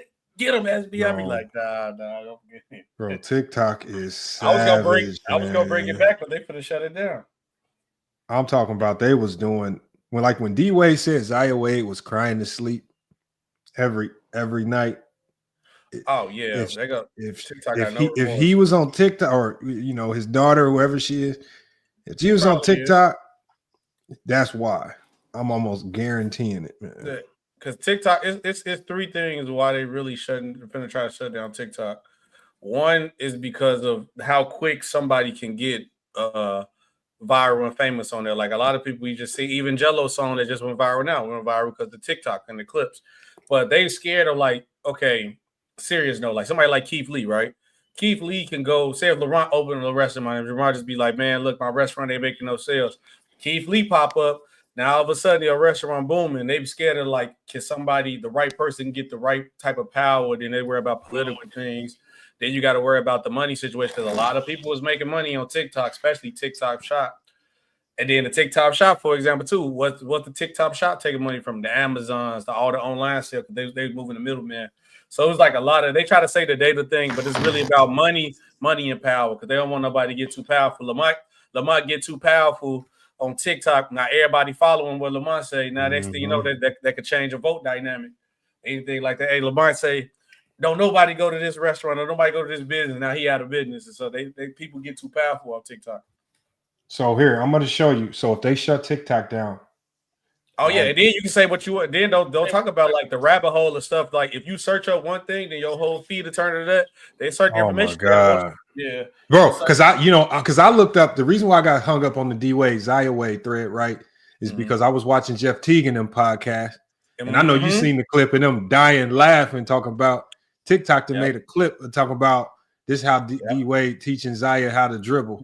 Yeah, and it was some dude. Your whole feed was D-Wade stuff, wasn't it? For at least that day. So they triggered it because I went and tried to look up the video, and it's a video of some dude like twerking on a basketball lady to dribble. Bro, I'm dying laughing. Next thing I know, I go to the next one, And I flick to the next clip. It's a creepy looking video of D-Wade looking over his son back. Talk about, bro. Yeah, it's wild.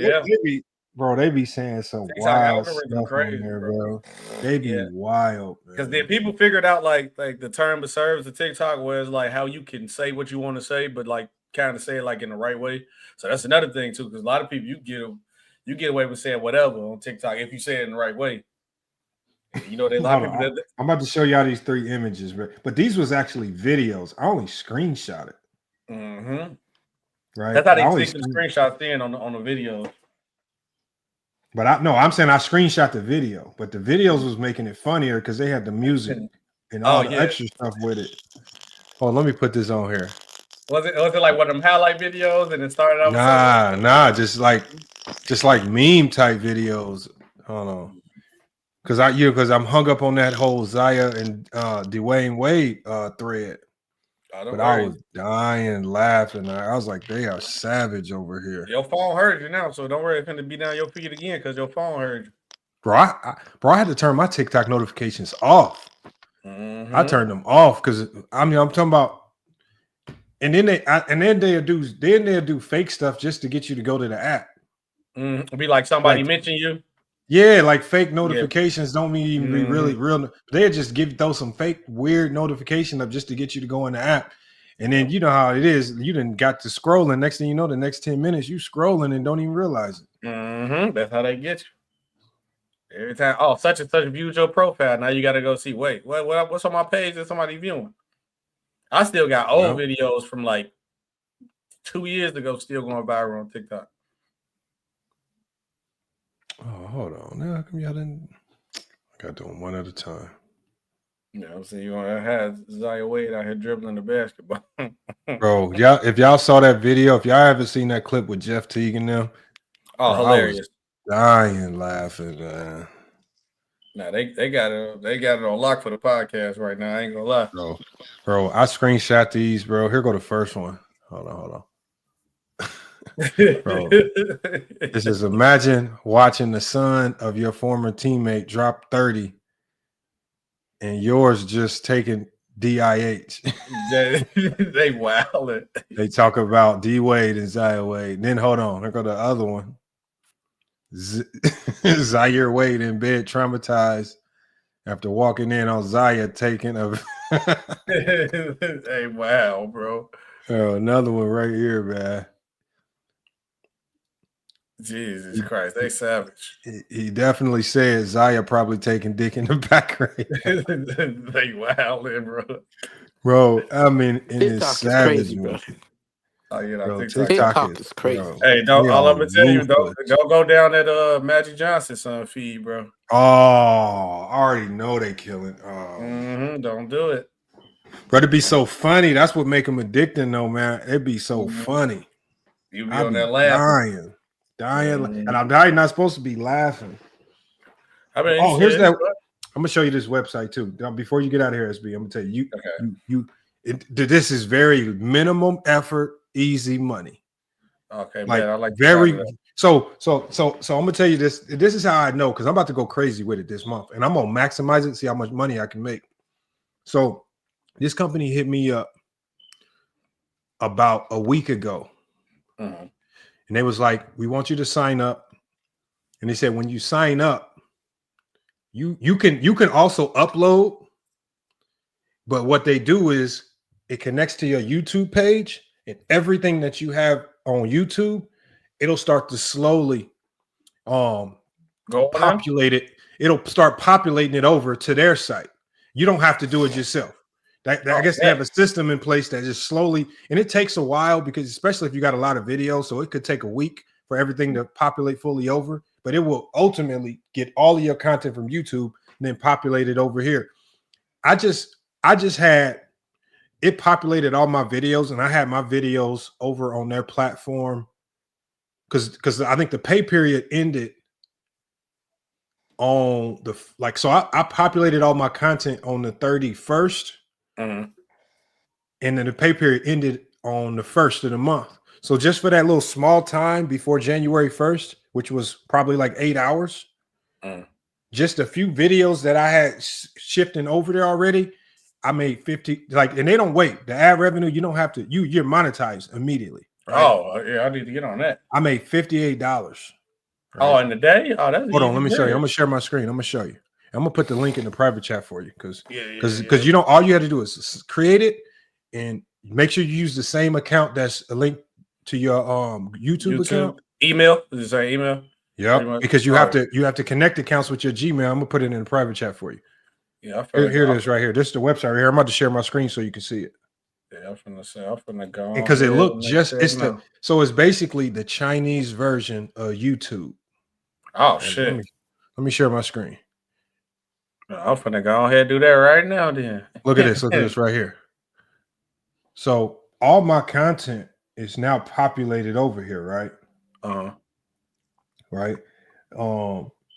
And so it just obviously I don't have to do nothing. So this live right now, as soon as this live in, after about 20 minutes, it's already gonna be here. Then also, if you have other videos, like for you, if you got more content on your TikTok, you can download that all and put it over here. Oh, so the thing is, like with the monetization, like you don't have to do nothing to get monetized. Like, I mean, I think you have to populate all your content first over, and then it's gonna say you can go into the partnership program, but they got the memberships, they got the super thanks, and because their payments are actually easier because they just paid right through Stripe. So you don't have to do no whole Google ass and stupid stuff. You just sign in with your Stripe account, put your bank account information in, boom, just like that. You don't have to do no Google AdSense nonsense, none of that. Oh, and if you look at the whole platform, it looked like YouTube. It looked like YouTube. You see what I'm saying? And you don't have to, and you can upload all you want. You could do it, and because I was thinking when I first saw these numbers, I'm like, okay, there ain't no way I really made any money, you know, because the numbers was low because all my videos are still populating over. But they hit me up, was like, yeah, you made $58 in them 8 hours. I'm like, damn. I was like, what can I do if I really start going crazy with the uploads? Might as well. Hey, look, tell them do I got to put code FYF to put my shit on for you? Let me know. I'm gonna put that no. And so look right here. So and then they also, if you're a YouTube content creator, look right here. They push your content because you see right here. I don't know if you can see it. Yeah. This is 75% of my views are from Gangjin World recommending your content. Oh shit! So and they upload the thumbnails and everything. Yeah, so they want me to do more content. They want me to put all my content over here, because they gonna push it for me. And look, you see it right here. It says my average view duration, 28. My average watch time is 28 minutes and 38 seconds, which is damn good. That is damn good. Imagine if I start getting a whole bunch more views. They're gonna go up. So, and do you when you upload it, when you connect your email, do it automatically take your YouTube stuff, or you got a certain button? Yeah. So when you go in there, it's gonna when you sign up, it's gonna say, okay, well, you got to connect your YouTube account, and so you want to make sure you connect. It just makes the process easier when you connect the account that's just the same email as your YouTube page. Okay, bad. But bro, I can't understand the comments sometimes right here, like they be in Chinese. That motherfucker said nice. Hey, bro, their comments be basic as hell. But fuck that. As long as they watching. Look, I'm gonna start doing some Chinese basketball league content. Look, I don't understand it because it's weird because like some of the videos, like they do some of the videos get like 600 views, but obviously it just started. But you also got to be careful too because it populates everything. So like some of these videos right here were stuff that was just unlisted. Oh, really? Oh, yeah. Like this video right here ain't got a title to it. It's just unlisted. Right. They didn't send that over there. Oh, so shit. I got to check my unlisted. I probably got like an archive of stuff I supposed to drop in my. It's gonna be everything on there. So I did. I got more premieres? Yes, these are stuff I premiered, but and you upload it straight from directly there, or it's from like your YouTube? Yeah, some stuff I uploaded myself because some of the stuff is from news break. So I have videos that I did specific. Yeah. Sound like it's your mic, ain't it? Yeah, it's your mic. That's mine. Yeah. But yeah, no, I'm about to go crazy with this to see how far. There you go. Yeah, shit. I'm gonna probably make one of these right now. Yeah, because look, you got the memberships. You can go live on here. So I might just do a couple exclusive lives just over here to see how many people actually pop up in the chat when I go live. Yeah, you probably got to put I've never went live over here. So yeah, you got to put your subtitles on though when you in that fucking talking, bro. But I'm telling you right now though, bro, with them pushing the content, if you go live, you might mess around and have a whole bunch of people watching. And that's a whole different crowd to attract to too. People Whole different crowd. Different crowd. That's why that one dude, what's that streamer name? He got bigger than what he was Speed because he started doing the soccer, get the international crowd. So people be forgetting about that. People just worry about getting people hit. It's a whole other side of the world you can get. Watch your content. Yeah. Yeah. I'm curious to see what my revenue for this next month is going to be when I just go crazy with the uploads. Yeah, start spamming uploads on the head. Renegade said it ain't an app, just browser. I think it's just browser. I don't think it's an app. I think it's just browser. Here, Renegade. I'm gonna put the link in the chat for you, for everybody. If y'all want to go to the website, that's the website right there.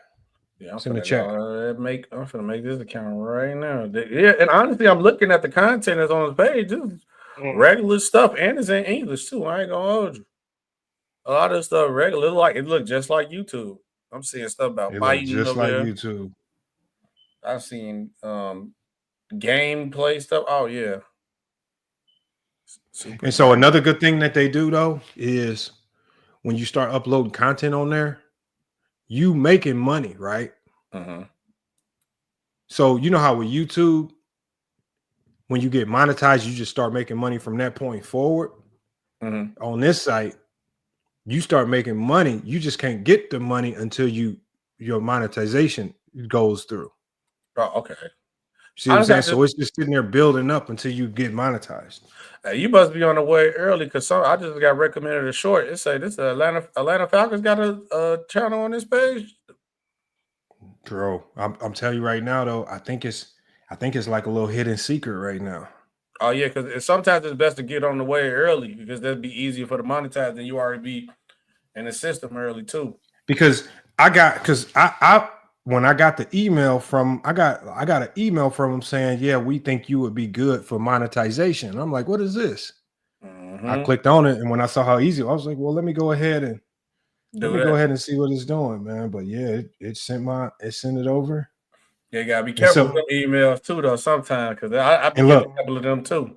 No, this was legit. Like I definitely check. Yeah, but no, it's definitely legit. And they tell you right here how much you make. So they only take 20%. So the revenue share of the memberships, it's 80 right now. Oh, that's the lick right now. Yeah. Yeah, it's better, way better than YouTube. Because honestly, people need to start looking for another one than YouTube too, because YouTube got so like saturated now. It's harder. So and then it's so many different other content. So like you said, you're right on the news break. People on TikTok went to like something called Red Note. I know other people on like something called Lemonade. Look up Lemonade too, Lamont. That will be the next like TikTok. Because people trying to find the next thing to go to. I meant to ask too. Have you tried the Playback app? Is Playback worth it? Is it good? So when I talked to Lo about Playback, Lo said that's the most money he ever made since he's been doing content creation. Now, but see, but they use Lo as the face though, right? Lo's wanted. But here's the thing: see, Playback is highly dependent on you coming over there with your audience, right? So if you don't have an audience to bring with you, it ain't really gonna benefit you that much, right? So Lo brings a strong like fan base and presence from Twitter and YouTube. He takes them to Playback, and when they start signing up for the NBA memberships and stuff like that, he getting the kickback. Check out. Oh yeah. Lo, so, Lo and I know Gil just signed on, and they paying Gil a bag to do it too. So they bring in the heavy hitters, but it's not popular enough of an app for people to just have it on their phone. People are only downloading it for specific content creators. Yeah. Like people will have it just to watch Lo on Playback, or just to watch Gil on Playback.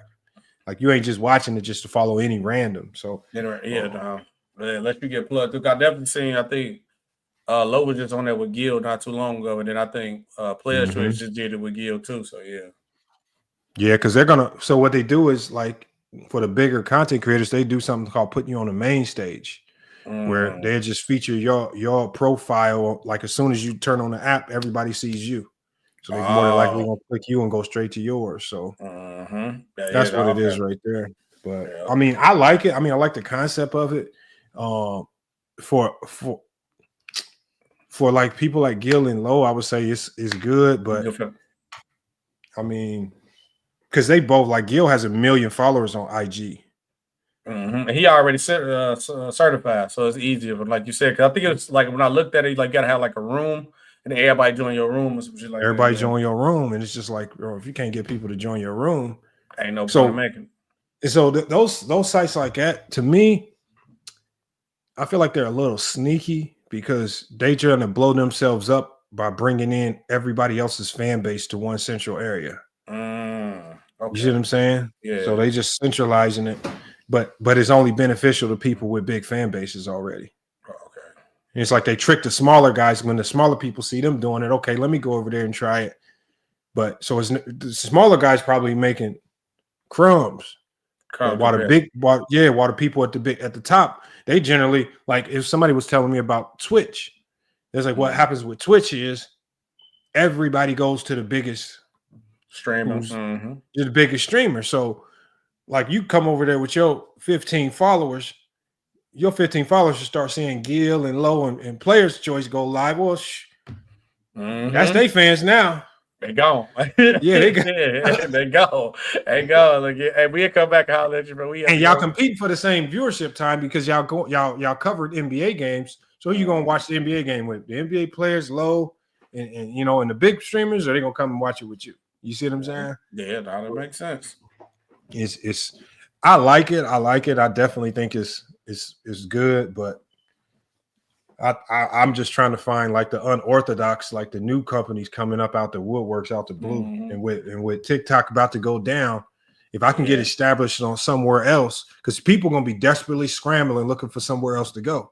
Yeah, because everybody on this Chinese app called like Red Note. That people doing that out of like spite. I heard another one called like Fan Base, but I ain't do my research on it yet. I'm gonna check it. I've been hearing them all. Like I think the next one that's gonna go crazy is probably Threads. But people have an orthodox way of going like viral on Threads. It's kind of like weird, and you just think they just say the most thirst trappish thing you could possibly say. Oh my god, bro! Threads is so fake right now. Yeah, that's the only thing. So especially if you're a girl, just post a little butt picture or be like, "I wish I had somebody like this." Next, it just go viral. That's why I was like, yeah. And that's why I was starting to think it was like fake accounts on there because it's like the same. Because like I put something out there that's like legit like sports content, and like all y'all not even showing me sports content on there. Like when I log into Threads, like all I look up is sports content. All I post is sports content. But when I go through random threads, you ain't showing me no sports content. All you doing is showing me everything but that. And so and everybody posting use the same type of captions. That's how people go about. Everybody literally posting the same caption. I remember one day, which my thread was random. It was like four different people in a row literally had the same exact caption, the same exact way with the same exact emoji. I was like, yeah, I don't know about this one. But thread could have been big though. But no, I'm definitely on the hunt looking for the next one too though. But this one right here, because I'm gonna test it this month because I got another about 700 videos, but I gotta manually upload them all. Okay. Yeah, I'm gonna check it out too. I'm just gonna upload everything, and I'm gonna see how much I can really make if I just go crazy. Yeah, I'm gonna make it right now, and then I'm gonna just upload everything and just start putting things on there, and then see what it do. See if they push it up. Hey, but let's see.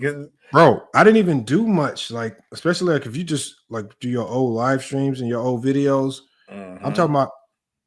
I had created my account with like 8 hours left in the pay period, and I made $58. Yeah, see that, and that was only with like 10 of my videos uploaded all. No, yeah, see that's yeah. And then the best thing too, what I learned too though, is to get on these accounts like early. I mean, on these sites early when they had a revenue split like decent, like you said, a 20%, you get 80%. That's rare to get right now. So take advantage early, and then if you already been on there early enough, they'll probably partner with you more and then push you more because you help build the site up. Bro, and Newsbreak, I don't know what got into them. They started to scam now, bad, bro. Oh yeah. But that's what happened though. Like they scamming, bro. With Newsbreak, I was making at one point in time, I was making easily $1,500 to $2,000 a month. Oh, it ain't that bad. And that's just with like very minimal effort, like just but next thing I know, they changed up some stuff with how they pay. Bro, I got a payout from them. It said $94. I said, what the hell? He like, nah, this ain't right. Something ain't right. Bro, and then the next month, I was like, well, maybe I was just lazy. Maybe they want to see consistency. So I went crazy with the uploads. And so, okay, the next month might be one of my best months on there. Like 7 million, over like close to 10 million views, like qualified views. Mm-hmm. Bro, they sent me a $700 check.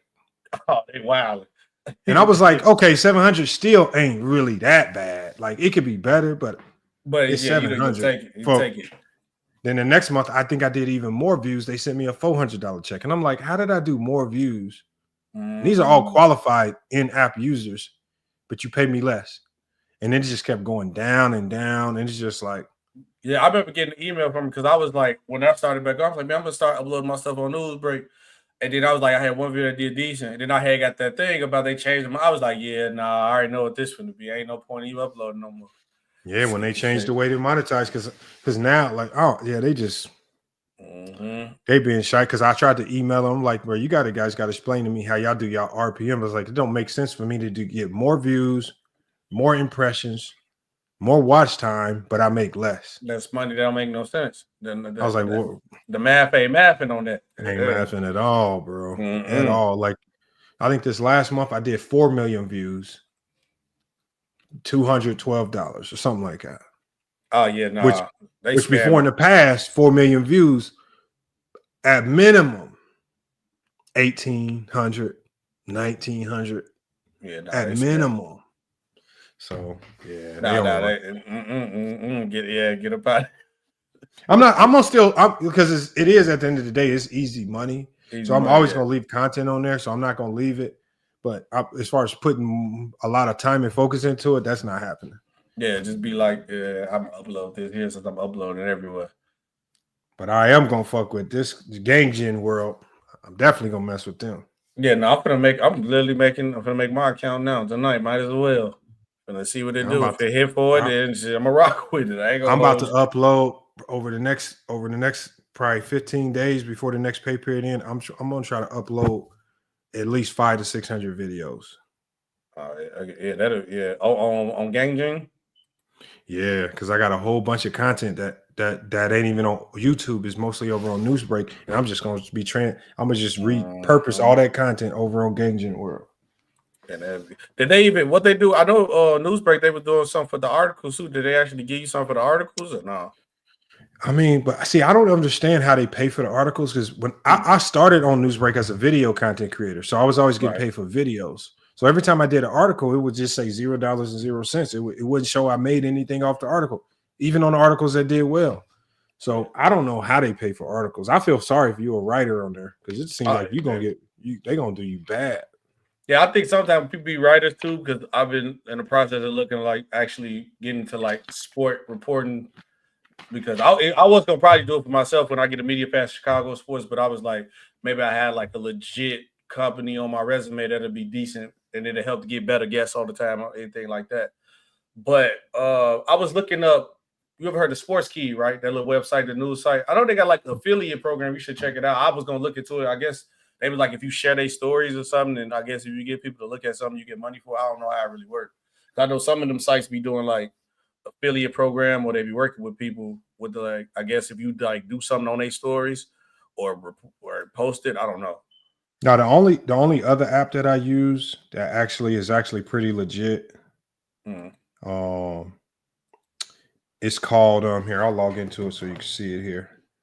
It's called Backpack. You ain't heard of it? No, I ain't never heard of it at all. I see you got something called TryLayup. What the fuck is that? Like another betting site or some shit? It's not betting. It's just a company where it's similar to like betting and stuff, but you're not really betting. It's like a company where you could just like put your money into a savings account and your money just sitting there. They are actually, I don't know if they like use dividends from the money that's sitting there or what, but basically they will as long as your money's sitting in this essentially a savings account, they will place parlay bets for you.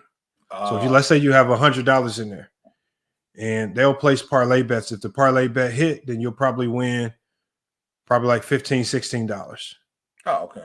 And the only thing that can happen while your money is sitting there is it can increase.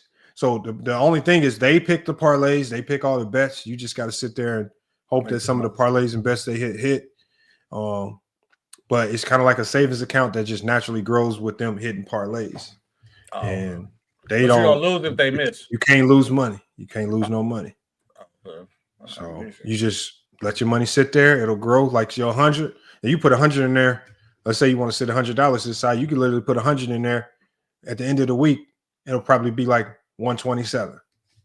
Okay, it is just a free extra $27, or you just keep it and let it grow.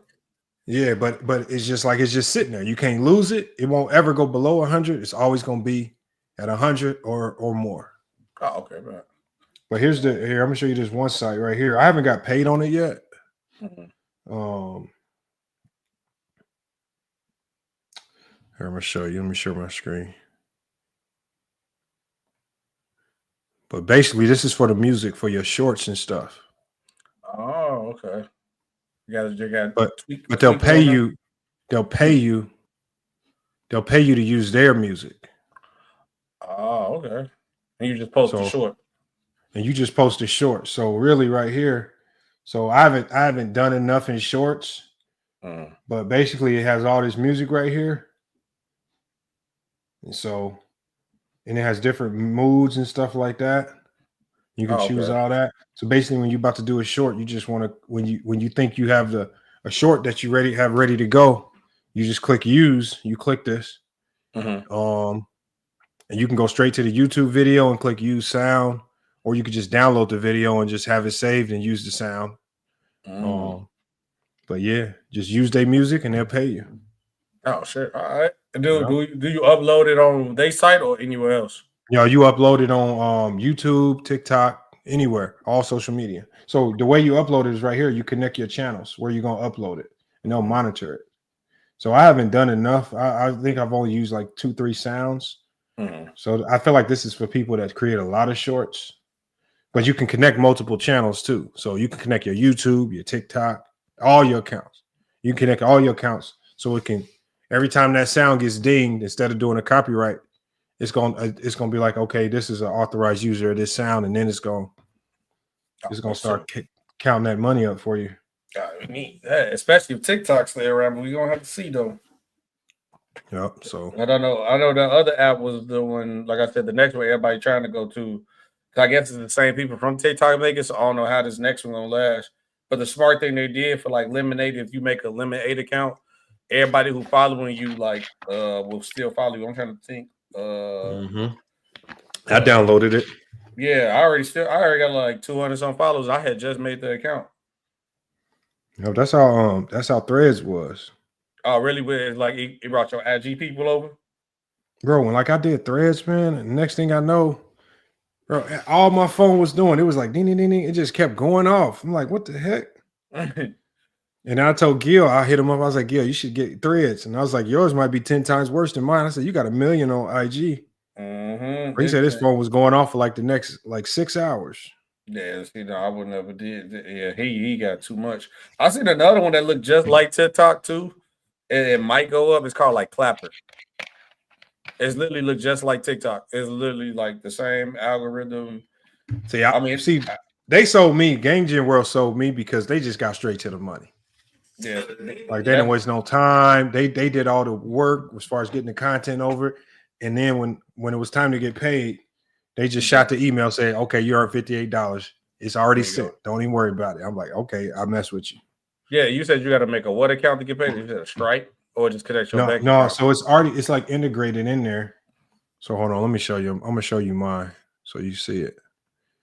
Yeah, I'm gonna go ahead and do that now. Let's just see what it do. So like when you so let me move this comment. So like when you go in here, so right here on this side, like when you click monetization for you, it's gonna tell you to sign up.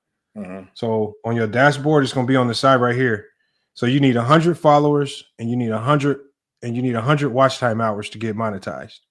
Oh, that ain't bad. Now, that's gonna be easy. You're gonna get that immediately. And then you click apply now. And when you click apply now, it's gonna take you to this screen where you're gonna apply. So for me, mine says active on both.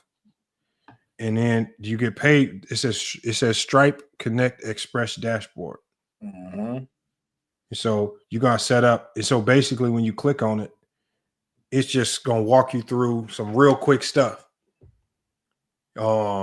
Name, address, just the basic stuff that you got to give them to get paid. Okay. And so they can send you your tax information and probably take like a minute, 2 minutes, type in your information. Okay, bet. I'm about to go on here and do that. I'll do that right now, actually. I'm telling you, so you set that up and go ahead and make it. So yeah, I'm about to try to go crazy this month to see where I can take it. Yeah, see what it do. Yeah, might as well. Yeah. But look, SB, I'm gonna shut this one down, man. I'm gonna get up out of here. All right, brother. I'm gonna let you know how I do for me too. All right, yeah, definitely just shoot me a text, man. It should for you. You definitely should see something. Yeah. I'm gonna just see what it definitely see something. But yeah, I just want to test it when I get it to the max. And then see what you really hitting for. Yeah, see what the numbers looking like. I believe it can go crazy. Especially right now. Hell yeah. So, yeah. All right, SB. I'll catch up with you on the next one. Yes, sir. All right, man. A salute to King Charles. I see you in the chat. Infamous says Juju Watkins will dethrone Caitlin Clark. She's going to dethrone Caitlin Clark in talent. She's not going to dethrone Caitlin Clark in popularity, though. Caitlin Clark got it for popularity. King Charles says, why Dreamers Pro hating on Bron today? All because Bron said he was unguardable at 15 and 16 against MJ. Well, that was Ron Artest said it a long time ago, so I don't know why he's mad. So, but what do you expect from people that don't play basketball? The only way you can be good at basketball is if you actually are kind of cocky. You got to know you nice. You got to be able to say you nice. There ain't no such thing as a humble hooper, man. Ain't no humble hoopers out there. People ain't just going to bust your ass in basketball and then be humble about it. All right, man. I appreciate that, man. But y'all look, man. It's FYF Sports, man. Another great show. Appreciate you guys pulling up. You're going to have Goat James Kingdom tomorrow on the Friday show. I'm going to be back live Saturday. I'm also going to do another live Sunday afternoon, Sunday evening as well. And I'm going to try to keep these lives rolling, man. But I definitely appreciate y'all pulling up, man, showing support. Salute to everybody that was watching from Twitch today, man. I think we got up to, let me check. I think we got up to over 100 viewers on Twitch, which that's big because normally I don't get anything on Twitch. So the fact that I seen like 100 on Twitch is crazy, man. So hold on. Matter of fact, if you guys want to follow me on Twitch, I'm going to be doing a little bit of gaming content as well. I don't know how many of you guys game, but if you want to follow me on Twitch, there it is right there. Twitch TV, twitch.tv/FYF Sports, man. Make sure y'all give me a quick follow on Twitch. Yeah, Renegade, man. I don't even know how I'll be finding them, man. It's just something that just popped up and it actually panned out to be something legitimate. So I just be sharing the wealth. That's all. But look, y'all, FYF Sports, man. That's another great podcast episode, y'all. We're going to be back with more sports and news. But until then, man, it's FYF Sports. And we out.